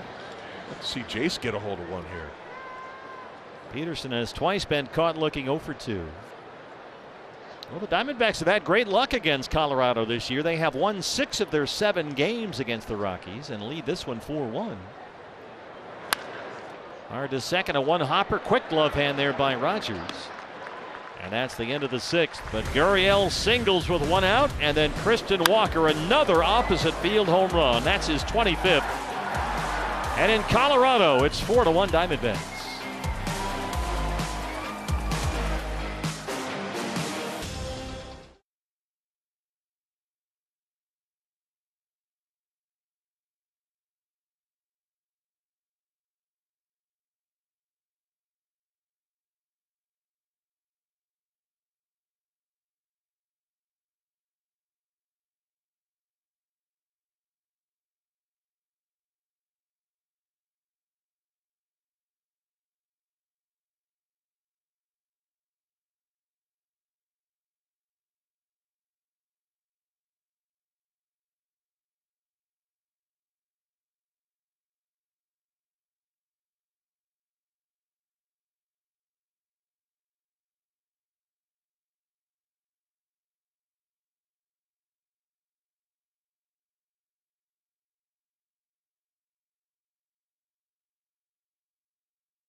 10 of his last 12 games. He's homered 3 times over that stretch, including tonight. And here's a look at our Indeed player resume. Christian's OPS by opponents, including tonight. He's done a lot of damage against the Rockies, Candy. Home or away. Right. He likes hitting against the Rockies, and he's doing it tonight. 2 extra base hits. A double and a homer. He's knocked in 3 runs. Ezekiel Tovar leads off the Colorado 6th against Merrill Kelly. Merrill coming off a 12-pitch 5th inning that included an Auris Montero homer. That is the only run of the game so far for Colorado. Yeah, big inning for Merrill here. 3rd time through. Part of the order. Oh, here we go. As you said it, it's Coors Field. And Tovar drives one deep into the left field seats. You know, Merrill has been really good on his location with his cutter, also his slider. This time it was the slider, but he left it again right over the middle of the plate. When we're showing these home runs, the location of the pitch is like right in the heart of the plate. Well, let's see where this one was. See where Gabby wants it outside. Where's it end up? Ooh, boy. Right over the middle of the plate. Yep, and here's the result. It was loud off the bat, and it's not coming back. 13th of the year for Tovar. 426 feet for the rookie shortstop. And now it's Ryan McMahon who has struck out twice. So back and forth we go. Colorado 1 in the 5th. D-backs counter with 2 in the 6th. Rockies get 1 back in the home half. Off the bat of their young shortstop. Boy, he's an impressive player, just 22 years old.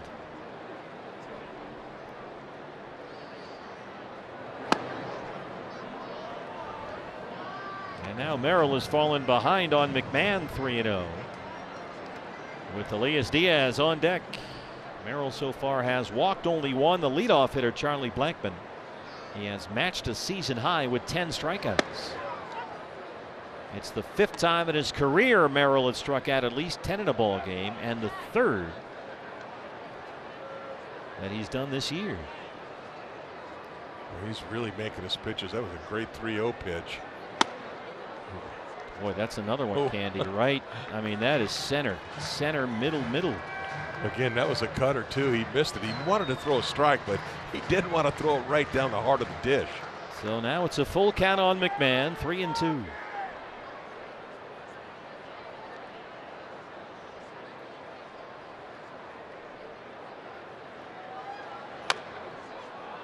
McMahon snapped a 6-game hitless streak with a double in their loss at Dodger Stadium yesterday. And as he steps in the box right here, he is just 1 for his last 26. He is really scuffling. He's already struck out twice tonight. Merrill at 80 pitches, 57 strikes.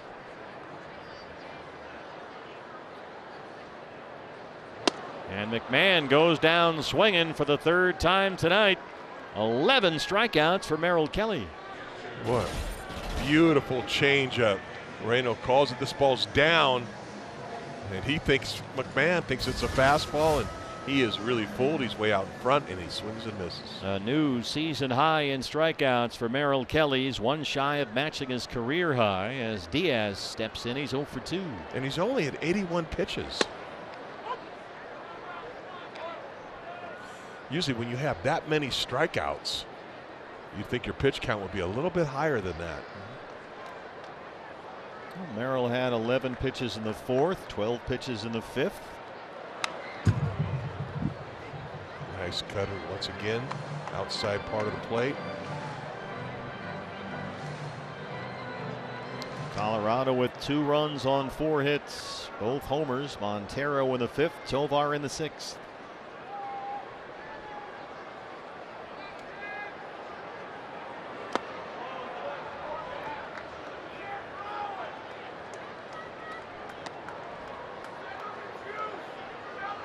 Well, just watching the way Merrill and Gabby are throwing, it's almost just like music in a way. They're just really right on the same page. Hello. Four-seamer right under the whiskers. It's 2-2. Hey, you got to do that every once in a while. You don't want guys to get too comfortable up there. Just make them take a deep breath. Remember, it was Diaz's home run in the 8th inning in the All-Star game that gave the National League that 3-2 lead and the win. He was All-Star game MVP.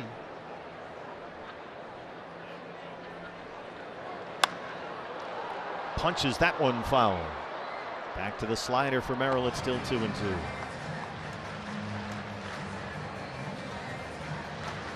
Kind of a big hole towards the middle part of the infield. Not right up the middle where Marte's kind of shaded, but Perdomo shaded way to the left side.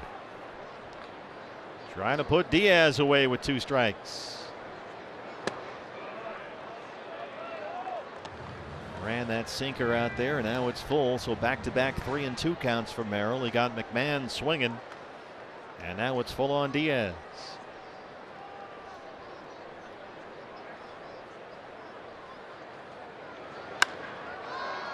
Lifted out to right field. Corbin Carroll's out there tonight. 2 outs in the 6th. Nice, easy result on that. High pop up to short right. Carroll right there.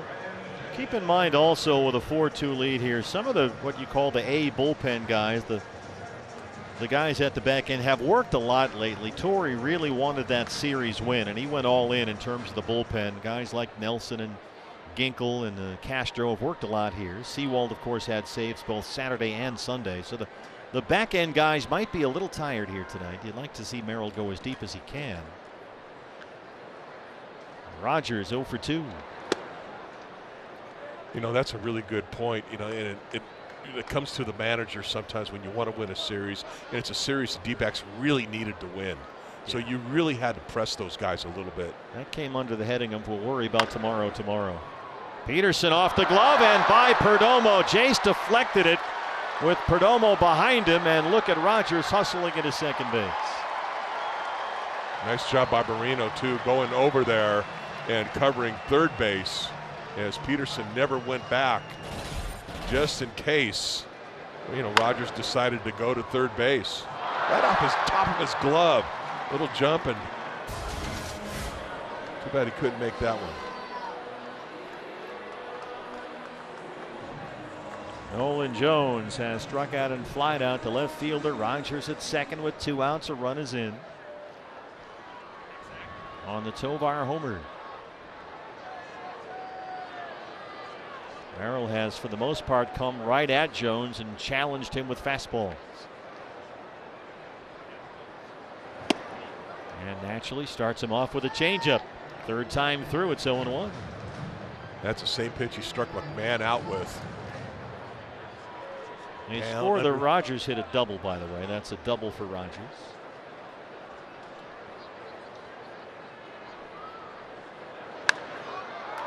A chance here for Gurriel, drifting toward the line. It stays in fair territory, and he's got it. They strand Rogers.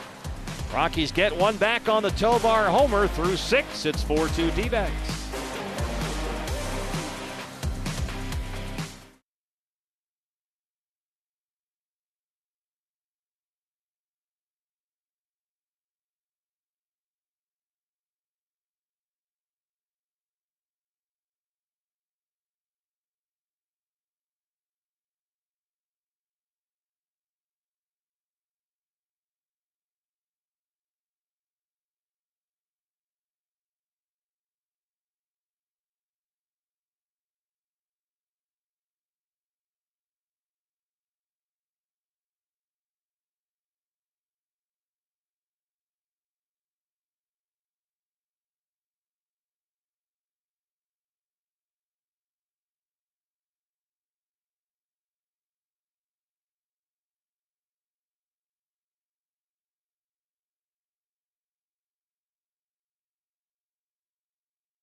Look at Slade Ciccone. He's got a new pet bug. Look at that. Things to do in the dugout, right? What is that? A cricket? Grasshopper? Look, yeah, I think it's a cricket. Try to snatch the pebble from my hand, Grasshopper. Maybe a praying mantis? He's got a new pet in the dugout. That's nice. Communing with nature. That's what we do here.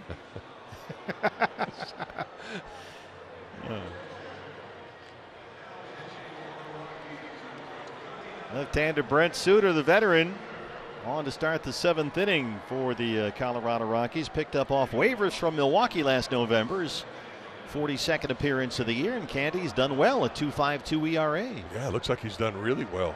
Punching out 43 guys, only 16 walks. Alec Thomas gets first look, and they're at the lefty for a strike. Alec doubled and scored in the second. D-backs lead at 4-2, each team with 5 hits. Merrill Kelly has set a season high with 11 strikeouts as Alec rounds out to open up the 7th. Don't forget to suit up this year at MLBshop.com. Check out the largest selection of authentic caps, t-shirts, and collectibles. Maybe you'll even find a Tom Candiotti bobblehead in there. You never know. Gear up with your Arizona Diamondbacks at MLBshop.com. I think I actually went to one of those shops once and actually had one made. Did you? Yeah. You felt left out? It was me and my 2 kids. We all had our own bobbleheads made. Yeah. Gabriel So there might be Moreno. one out there. Okay. It's probably worth a lot of money. Oh, I'm sure. Gabby had an RBI double in the second, made it 2-0 at the time. He is 1 for 2. Well, Merrill Kelly right now through 6 is at 92 pitches, 65 strikes. We've talked about how the back end of the bullpen might be a little tired, but it's busy back there right now. And you know that Torey Lovullo is thinking, I don't know if I want to push Merrill here at Colorado. So here's Castro, who has pitched in each of the last 2 games, and he's getting loose back there. Nice high hop for the shortstop Tovar. And Suter has got the first 2 outs in the 7th. 2 easy ground balls, one to his second baseman, one to his shortstop.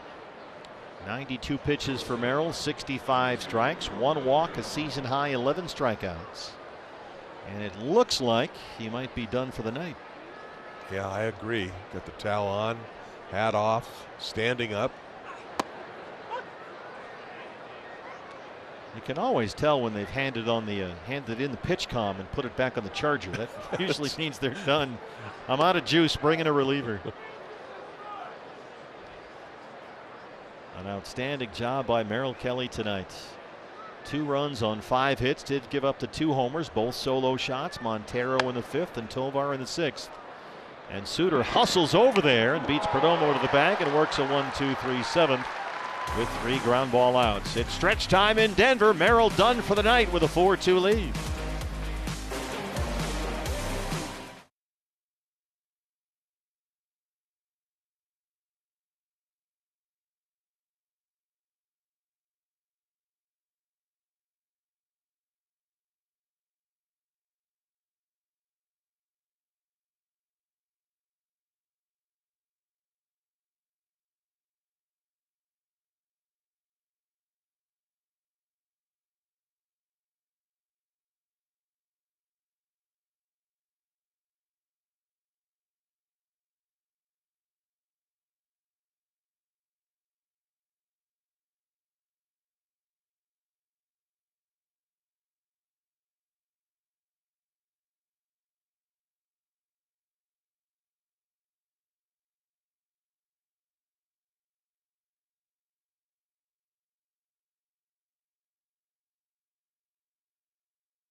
Well, let's check out the T-Mobile coverage cam, Candy. Merrill Kelly, a season-high 11 strikeouts today.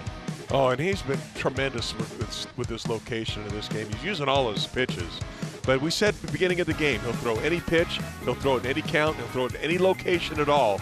And he's making all of his pitches. The slider, he's throwing the cutter, he's throwing the curveball. Not that many curveballs, but he's showed it a little bit. But he's just been hammering the strike zone. And even more impressive, Candy, it came in this ballpark. Is this as good as you saw Merrill Kelly all year? Yes, it is. Really? I really has been. And this is not an easy ballpark to be able to throw in. And his stuff has been, that electric tonight. Well, he delivered big time for his ball club here. It's 4-2 as Miguel Castro is out there now to start the bottom of the 7th inning. 54 appearances, and he's worked quite a bit lately. Castro pitched in both games against the Dodgers at Chase Field last week, then both Saturday and Sunday in the wins over the Padres. So he's been a workhorse back there. And he gets the lower third of the Colorado lineup here in the 7th inning. Tolia, Montero, and Doyle, 7, 8, 9. And those appearances, his slider has been terrific. That seems to be the thing with Castro, right? If it's a quick slider, if he's got it, it's 3 outs, 10 pitches, off you go. If he can't locate the slider, it's a dumpster fire. He struggles through the inning, yes. Yeah. So let's see how he does here at this elevation. And that's a good point. This elevation, throwing a slider here, it's going to be a little bit of a different release point, than you're throwing at normal places just because of the thin air. Tolia struck out twice against Merrill. Well, Castro came on to get the final out of the 6th inning yesterday, struck out Ha-Sung Kim, so it's not like he worked a lot. He only threw 3 pitches yesterday. Got 3 outs on 9 pitches in the win Saturday night, so he's been out there a lot, but he's not been overworked by any stretch. Nice pitch. Got the call on that one, a slider just a little bit underneath the strike zone.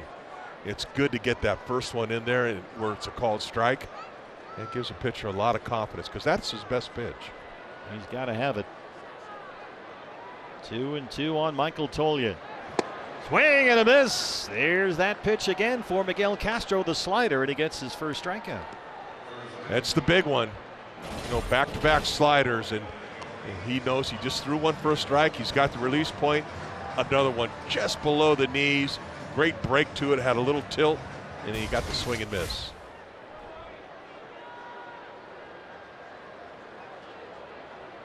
Eleuris Montero, who hit a long home run his last time up, his 5th of the year. Just a 192 hitter coming in, nearly 50 games with Colorado this year. He's been up and down from AAA Albuquerque a few times. Mostly to work on his defense. Waved at that slider, and it's 0-2. He's thrown enough sliders now for a strike. He actually throws one well out of the strike zone. Is that intentional? Well, you don't know. I don't really know if it was or not, but if you land them enough for strikes, you can start expanding. Yeah, well, not only that, but the hitter starts thinking he's going to throw that. He sees spin. He thinks it's going to be a strike, so he chases. Torey Lovullo has his left-hander, one of them warming up at the bullpen, Joe Mantiply, in case we get to Blackman, who was the leadoff man behind Doyle, who's on deck.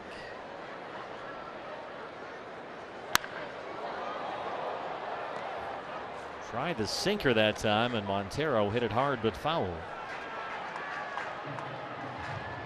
I mean, almost against Castro, if you're a right-handed hitter, you have to be looking for the ball middle away.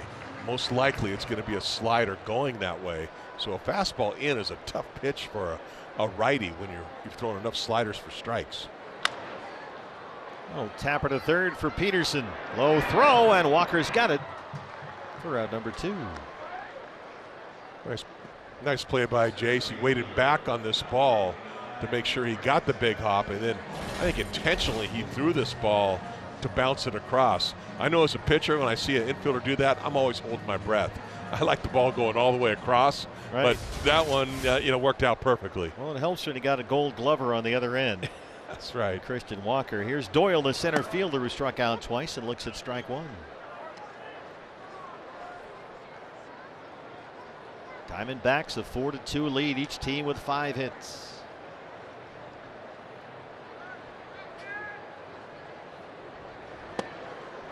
Beautiful. Tell you what, worried about how the slider was going to look at this elevation. I'm not sure it's ever looked this good. It's been great. Just keep bringing it. It ain't broke. Just off the corner. That's okay on 0-2. It's like he's throwing a wiffle ball up there. bet. They just I bet can't it looks gauge like that for the hitter. Well, especially for a guy that throws, got kind of a lower arm angle, but he also throws really hard, and his two-seamer will run in on you. Yeah, that was the pitch that Montero fouled away. Miguel Castro looking very good in a 1-2-3 7th with 2 strikeouts and a 4-2 D-backs lead.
For Colorado, Diamondbacks with a 4-2 lead over the Rockies. Set for the 8th inning. Steve Berthune, Tom Candiotti, and Jody Jackson here with you. D-backs baseball presented by Major League Baseball. We're back with you tomorrow, 5:30 Arizona time. Diamondbacks do not have a starter for either tomorrow night or Wednesday afternoon here. They are playing it by ear, Torlavello told us. We can tell you that the Rockies will have a couple of lefties starting the next 2 games. Ty Block tomorrow night, then Austin Gomber on Wednesday afternoon. Here is the one-time Diamondback, spent 4 years in the D-backs organization. It's the right-hander Matt Cook, signed with Colorado, a minor league deal last November. Now here he is. Well, he's really thrown the ball well, too. It was 21 innings pitched, only 12 hits given up. How about this, an 0.67 whip? He's dealing. Very impressive, especially here. Corbin Carroll 0 for 2 with a walk, gets first look as he leads off the 8th. That was a good pass at the ball by Corbin. He just fouled that straight back. That was right in his happy zone.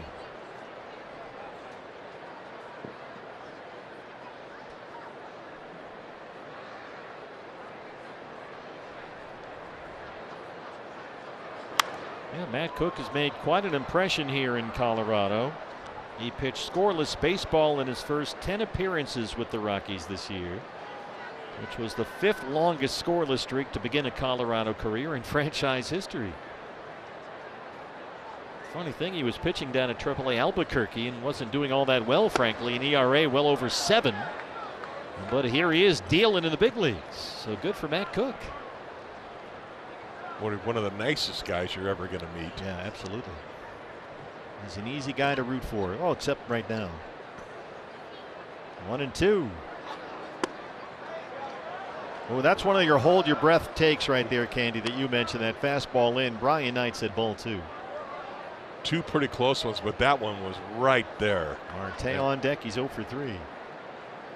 Corbin will take his time.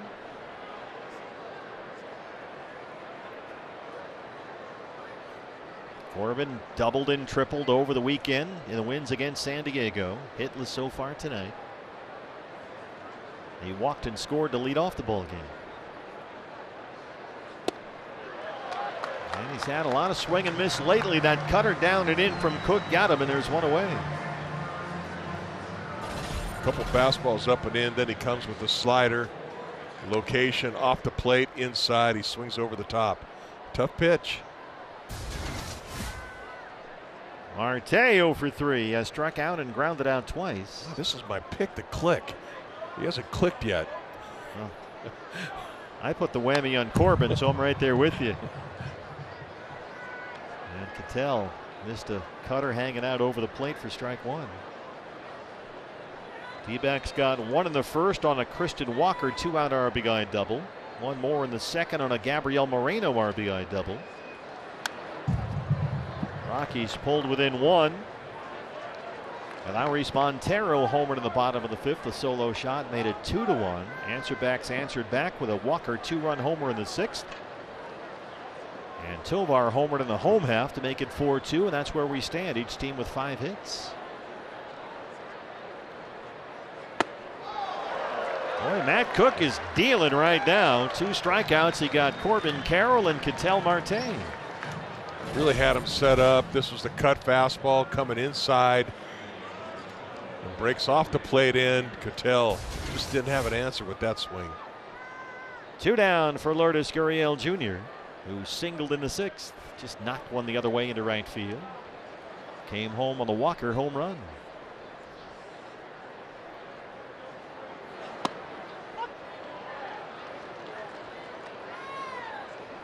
Really like the way that Lourdes is really swinging the bat right now. He has really come to life. He struggled for the longest time. It looks like he's kind of getting back there now. No doubt about it.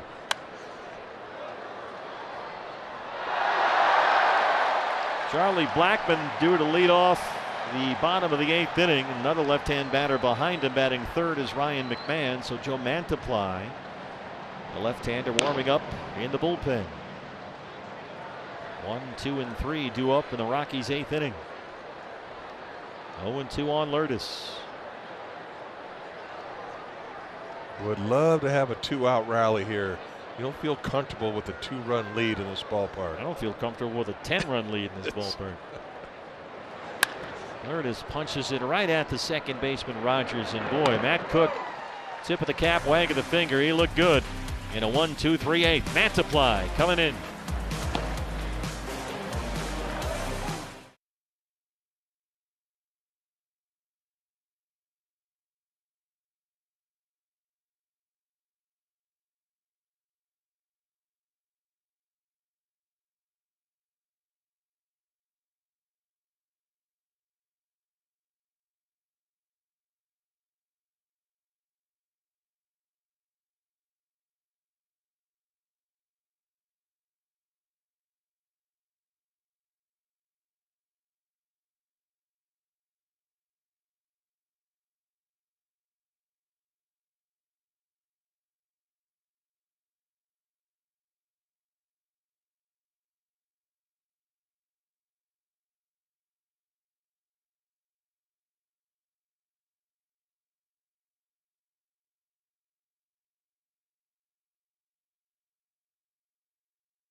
This copyrighted telecast is presented by the authority of the Office of the Commissioner of Baseball and may not be reproduced or retransmitted in any form, and the accounts and descriptions of this game may not be disseminated without express written consent. Back with you from Coors Field, where a 2-run 8th inning lead is never soft and comfy, but here we are, 4-2 lead for Joe Mantiply, who gets the top of the Rockies lineup in this 8th inning. Joe, 17 appearances. He last worked with an inning Friday against the Padres at Chase Field. And Joe has allowed runs going back to late June in 4 of his last 6 appearances. He has scuffled on and off this year, Candy. He's been really good with his command, or control, I should say. Only the 2 walks with the 17 punch-outs. But, you know, this is what Torrey has right now, as you'd mentioned, you know, with Blackmon and McMahon coming up in this inning. I mean, you got to have the lefty out there. Blackmon just off the injured list today. activated before the game. He's missed the last 2 months with a fractured right hand. He has walked, singled, and grounded out, 1 for 2. Right back up the middle, short hop for Perdomo, recovers, but Blackmon can still get up that line. Charlie was running hard. He was smelling base hit. It was a line drive, and Perdomo was right there. He kept his body in front of the ball, but had to pick it up and then hurry his throw, and it just wasn't quite there in that time. Kept his eye on the ball, got down, picked it about all he could do, but there's Blackmon smelling hit. They scored a base hit for Blackmon. He's got 2 singles and a walk tonight. That brings the tying run up to the plate in Tovar, who has doubled and homered.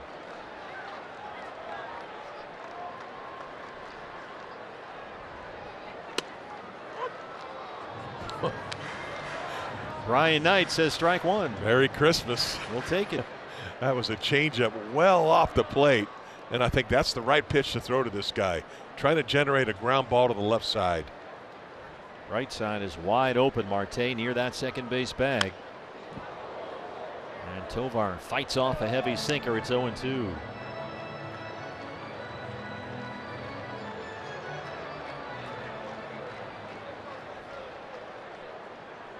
Colorado's now out hit the D-backs 6-5. 2 hits for Blackmon, 2 so far for Tovar. At the top of this lineup.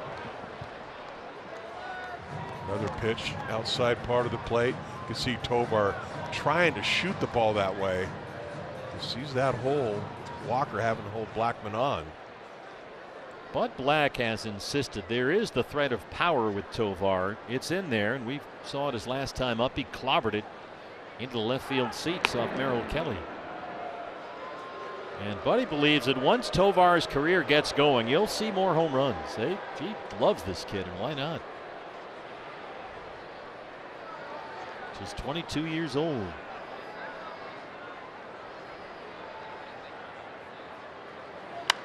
Fouls off another pitch on 0-2. Another sinker from Mantiply, looking for that ground ball double play. He's got the lefty McMahon waiting for him on deck. You know, Cattell has taken a step or two a little bit to his left. He's even taken a couple more now. He's watching those types of swings that Tovar is taking also.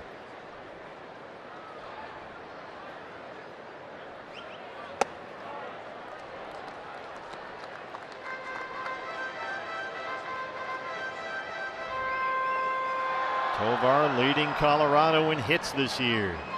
Scott McGuff, the right-hander, getting loose. 1-2. That's a base hit. Drops it into right field. Blackmon stops at second. First 2 aboard against Mantiply to open up the Colorado 8th. And now here comes McMahon. It kind of went to his strengths, I think, Tovar's strength, with the sinker going away.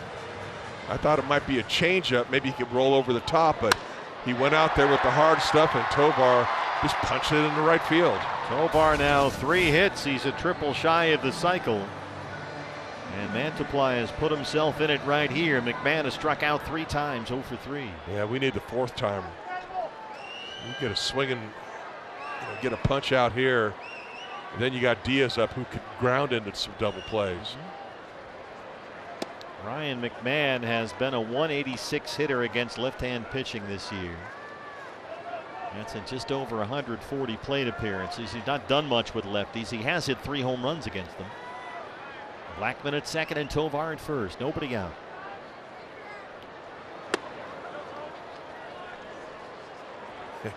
Moreno really working behind the plate. He was sitting way outside. This ball was way inside, and he still tried to frame it. Gotta think this is Mantiply's final hitter, do or die. It's his 3rd. Another base hit up the middle. They will stop Blackmon at 3rd. The Rockies have the bases loaded with no outs. 3 consecutive singles against Joe Mantiply. Boy, another sinker right down the heart of the plate, too. And that was right back up the box. Torrey's going to go get him out of there and go to McGuff here, with Elias Diaz, the all-star catcher, coming up. It's 4-2. It's a Coors Field night. Back in a minute.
Last year, but this season, 2 different injured list stints. Left shoulder trouble, bad right hamstring.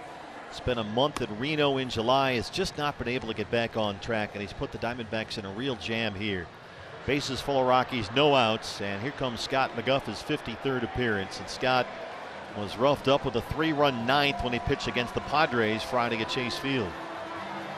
Well, he's got a lot of work to do right now. I mean, that's a tough situation to be able to come into. You know, his #1 pitch is going to be his splitter. And when you come in with the bases loaded like that, Moreno's really going to have to be good.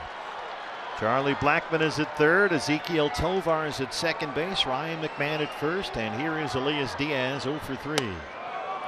Now Diaz, an all-star this year for the first time in his career, but the pace has slowed. He's hitting under 220 since June the 1st.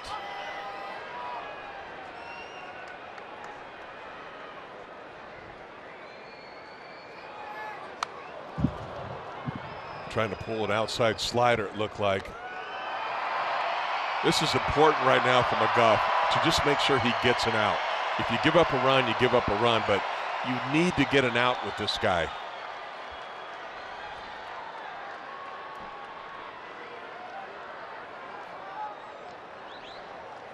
One is lined to short. Perdomo tried to double off Tovar at second, but dropped it on the transfer. And there's your out, Candy. It's a loud one, but there's one away now in the 8th. All right, you can exhale now. That ball was on the money, 110 miles an hour off the bat. Yikes. This ball was just ripped.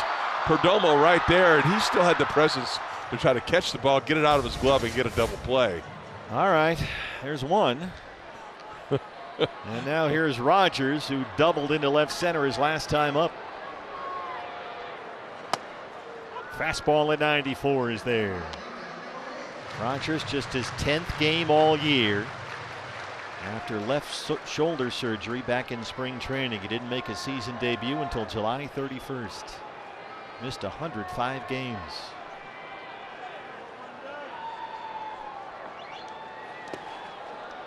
Montero keeping an eye on Blackmon down there. Well, that was the split finger I was talking about. Yeah, and that was Moreno saving a run. Said he had to be good. Watch this great block. Got his whole body out there. Even flared his right arm out to knock the ball down. That's going to be the X factor, Candy. Can McGuff split work here at this elevation? Got to get the feel of it. 1-1 on Rogers. Went up with a fastball. This could be a big pitch. He throws a fastball, you know, you're a little bit susceptible because that's not your best pitch. If you decide to try to throw a splitter, you have to throw it for a strike. Well, went to that slider. That's the third option. Scott doesn't throw that slider a whole bunch, just enough to sort of keep it on the radar. Left-hander Kyle Nelson getting loose now. Probably in that situation, a little bit better than having to throw his fastball. He's got an easy strike, fouled it off. Now you got to put him away. He's got Rogers in a 2-strike count.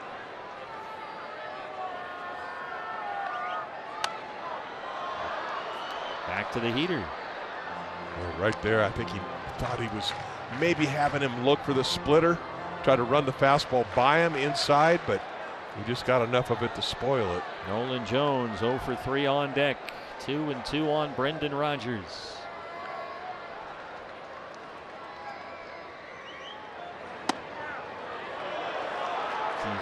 Tried the slider again. I don't think he's feeling that split here, Candy. He's thrown that slider enough to think he might be scared off of the split finger pitch. Yeah, that slider backed up like that. Yeah, he doesn't throw that pitch a lot. And now it's a full count. Looking for a ground ball.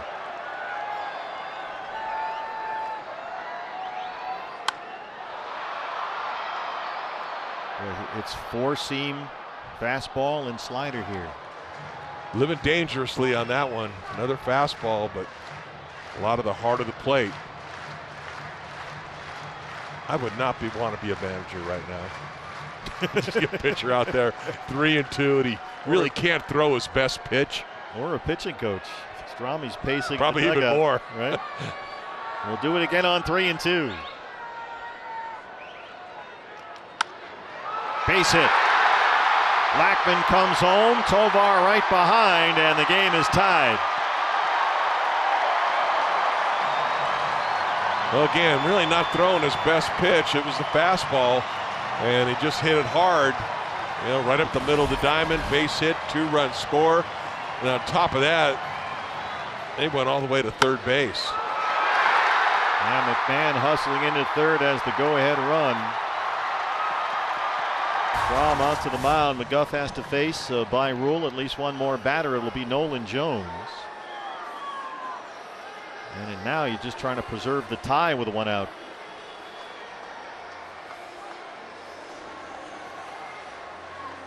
Well, you got to try to find a way to get out of this inning without giving up the lead here.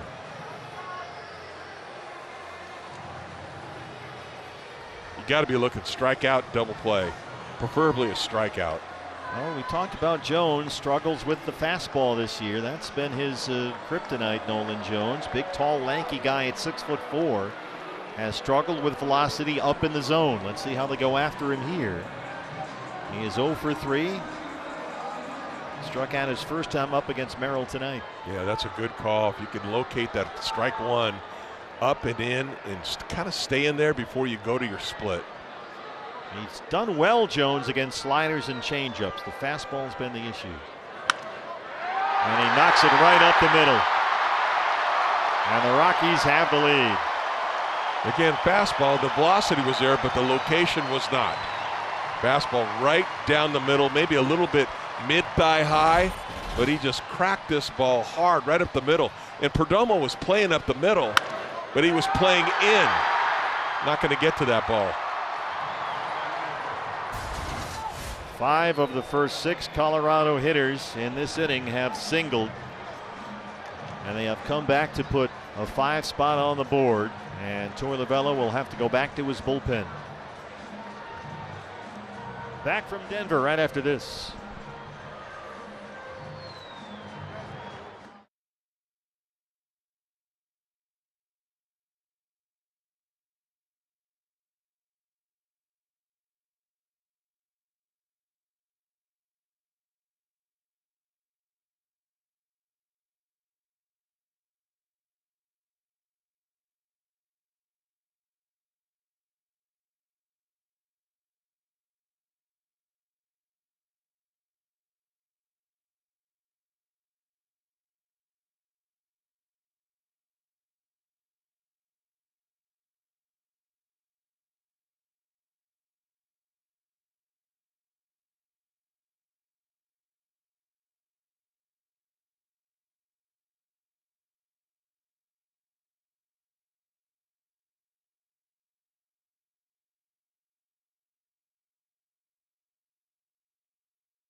Well, there's Scott McGuff, and the picture tells the story. We showed you Joe Mantiply earlier. 5 singles by the first 6 hitters in this Rockies 8th inning, and they have come back to take a 5-4 lead. And now the third Diamondbacks reliever in this 8th inning is out there, the left-hander Kyle Nelson. 51 appearances, 42 innings, both already career highs for Kyle, who got the final out of the 8th inning on just 1 pitch against the Padres yesterday, and was the winning pitcher in that ball game. Yeah, that's an easy win, right?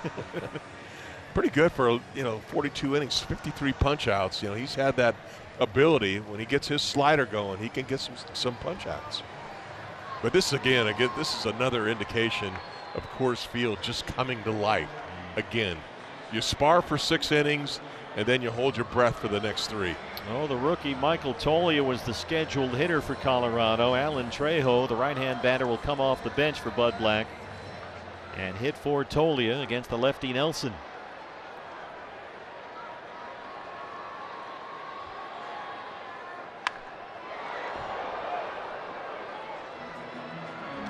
Trejo is a native of Los Angeles. He fulfilled a lifelong dream when he homered at Dodger Stadium yesterday in an 8-3 loss in LA. Grew up going to Dodger games there and homered at that ballpark yesterday.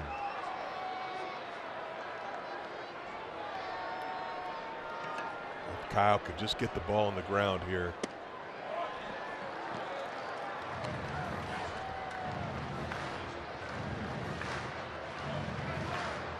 Saving these runs become very critical right now.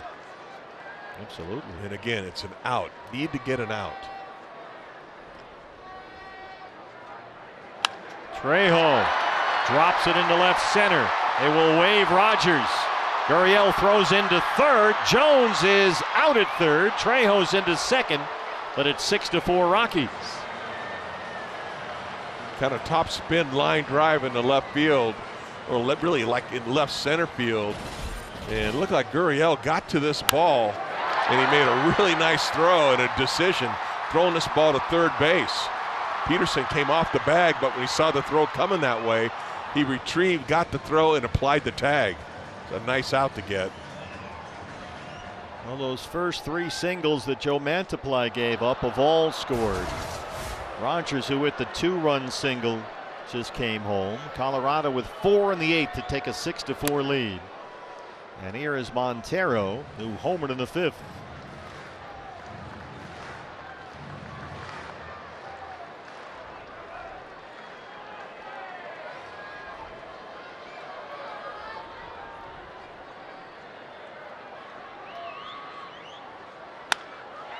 Peterson is there. 4 runs for the Rockies. And they take a 6-4 lead. Heart of the order coming up. Walker, Lewis, and Peterson, 4, 5, and 6.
Well, there's good news and bad news. Good news is Merrill Kelly was simply sensational tonight. Our Chaz Roberts air conditioning and plumbing cool plays of the game. Merrill had a season high 11 strikeouts, gave up just 2 runs on 5 hits in 6 innings and threw 92 pitches, but another bullpen blow up, a 4-run Colorado 8th candy. Looks like it might cost him a win. Boy, that was a really tough inning, having to go through 3 pitchers.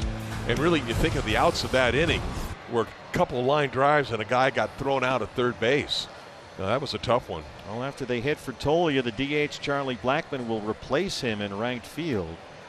And the new pitcher for Colorado is out there right now. It's the right-hander Justin Lawrence, who has 3 blown saves in his last 6 appearances. So there is hope certainly there. You see the ERA pretty good, 2.81, but boy, he's had 5 save opportunities in his last 6 appearances, and he's blown 3 of them.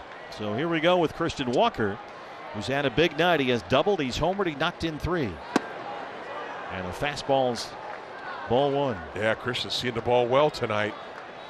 You just need a base runner right now. You hit it out of the ballpark, great, but more than anything, just try to avoid the out. Walker, Lewis, and Jace Peterson. 4, 5, and 6 due up for the Diamondbacks. 2-0 on Walker.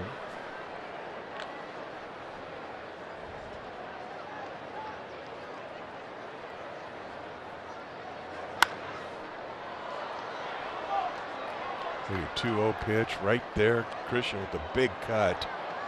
Fouled it off. You can really tell when he's seeing the ball well.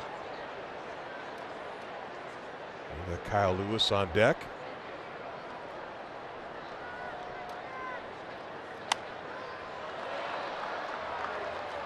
That's that big sinker at 95, and it's 2-2 on Christian. Kyle Lewis just up from AAA Reno today. Jake McCarthy optioned out. Lewis putting up big numbers with the Aces as the DH tonight.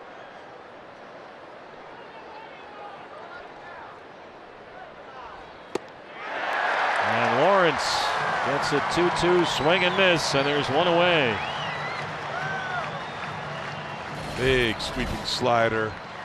Wanted it over the plate, but that thing just really took off the plate away. Got the swing and a miss. Well, here is Kyle Lewis. 0 for 3 so far. Just the 12th game with the Diamondbacks this season for Kyle. His first appearance since July the 7th.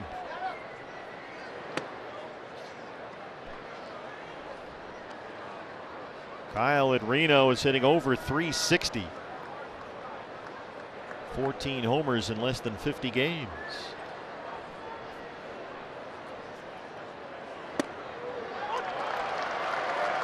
Now Lawrence has a little bit lower arm angle, so his fastball is really going to take off inside to a righty. And then he's got that sweeping slider that's going to really break away. Kind of an east-west guy. Well, we're here at Coors Field. They got an outstanding starting pitching performance from Merrill Kelly, but the Diamondbacks offense in this ballpark has managed only 5 hits. And they certainly have made the most out of him, but that's all. Yeah. It's a ballpark you want double digits.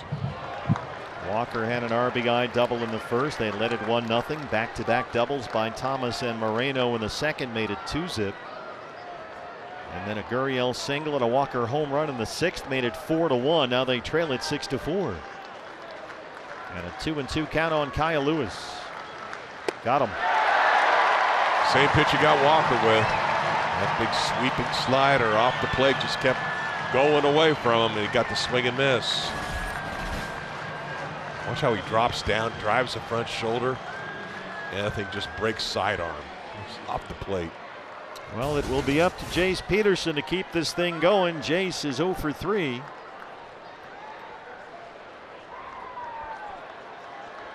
And this one might sting a bit unless we get some last-minute drama.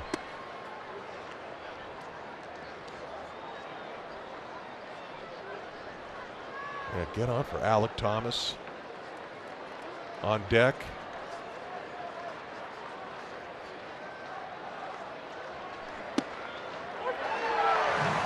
It's a gift.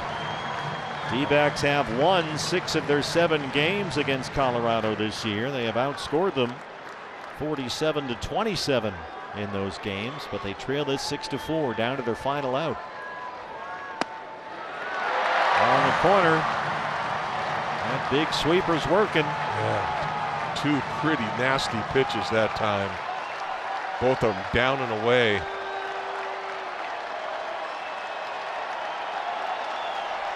They're on their feet here in Colorado. It's been a tough year for the Rockies. A chance to steal this one in the opener. They have trailed it all night long since the first inning. 1-2 to Peterson. Hooked it foul. He got one. He was a little bit elevated that time. Yeah, that thing swept right into his swing plane. Alec Thomas, who doubled in the second, is the on-deck hitter. He would be the tying run. Who said just get on base? Well, give yourself a chance. And Lawrence strikes out the side. 1-2-3 in the 9th inning, and Colorado with a 4-run 8th steals a 6-4 win. After the Diamondbacks had got things pointed back to where they wanted to go, Torey Lovullo said his team had been smiling again, but not many smiles in that dugout, Candy, right now. Boy, that's a really tough one. You really got to go back to that 8th inning. He really didn't have his A relievers ready in this game because they had all that work, as you had mentioned, and it kind of cost them. Well, Castro was outstanding there. I mean, Miguel Castro did a great job with 2 strikeouts working the lower third of that order, but Mantiply, McGuff, and Kyle Nelson, that was a rough one. 4 runs in the 8th inning, and the Rockies, who had dropped to a season low 20 games under 500, are able to come back and get 4 in the 8th to take this one. Make it 28 games under 500, pardon me, but they win the opener here, and the Diamondbacks will look to some sort of starting pitching over the next 2 games here. Look at Bud Black. He's fired up down there. And we'll find out maybe after the ball game on the post-game show here who will start Tuesday night and Wednesday afternoon, but this one might sting a bit here. Yeah, this one hurts because you really thought you were in control of this game. Your starting pitcher was throwing as well as we've seen him throw really all year long. Is in total control, dominating the lineup. And then when you turn it over to the bullpen, it just didn't happen. Diamondbacks dropped to 7-21 since the All-Star break. A 4-run Rockies 8th adds up to a 6-4 Colorado win. Thanks for watching D-backs Baseball, presented by Major League Baseball. Stay with us. Up next, D-backs postgame show. For Tom Candiotti, I'm Steve Berthiaume. We're coming back with much more from Coors Field in just a moment.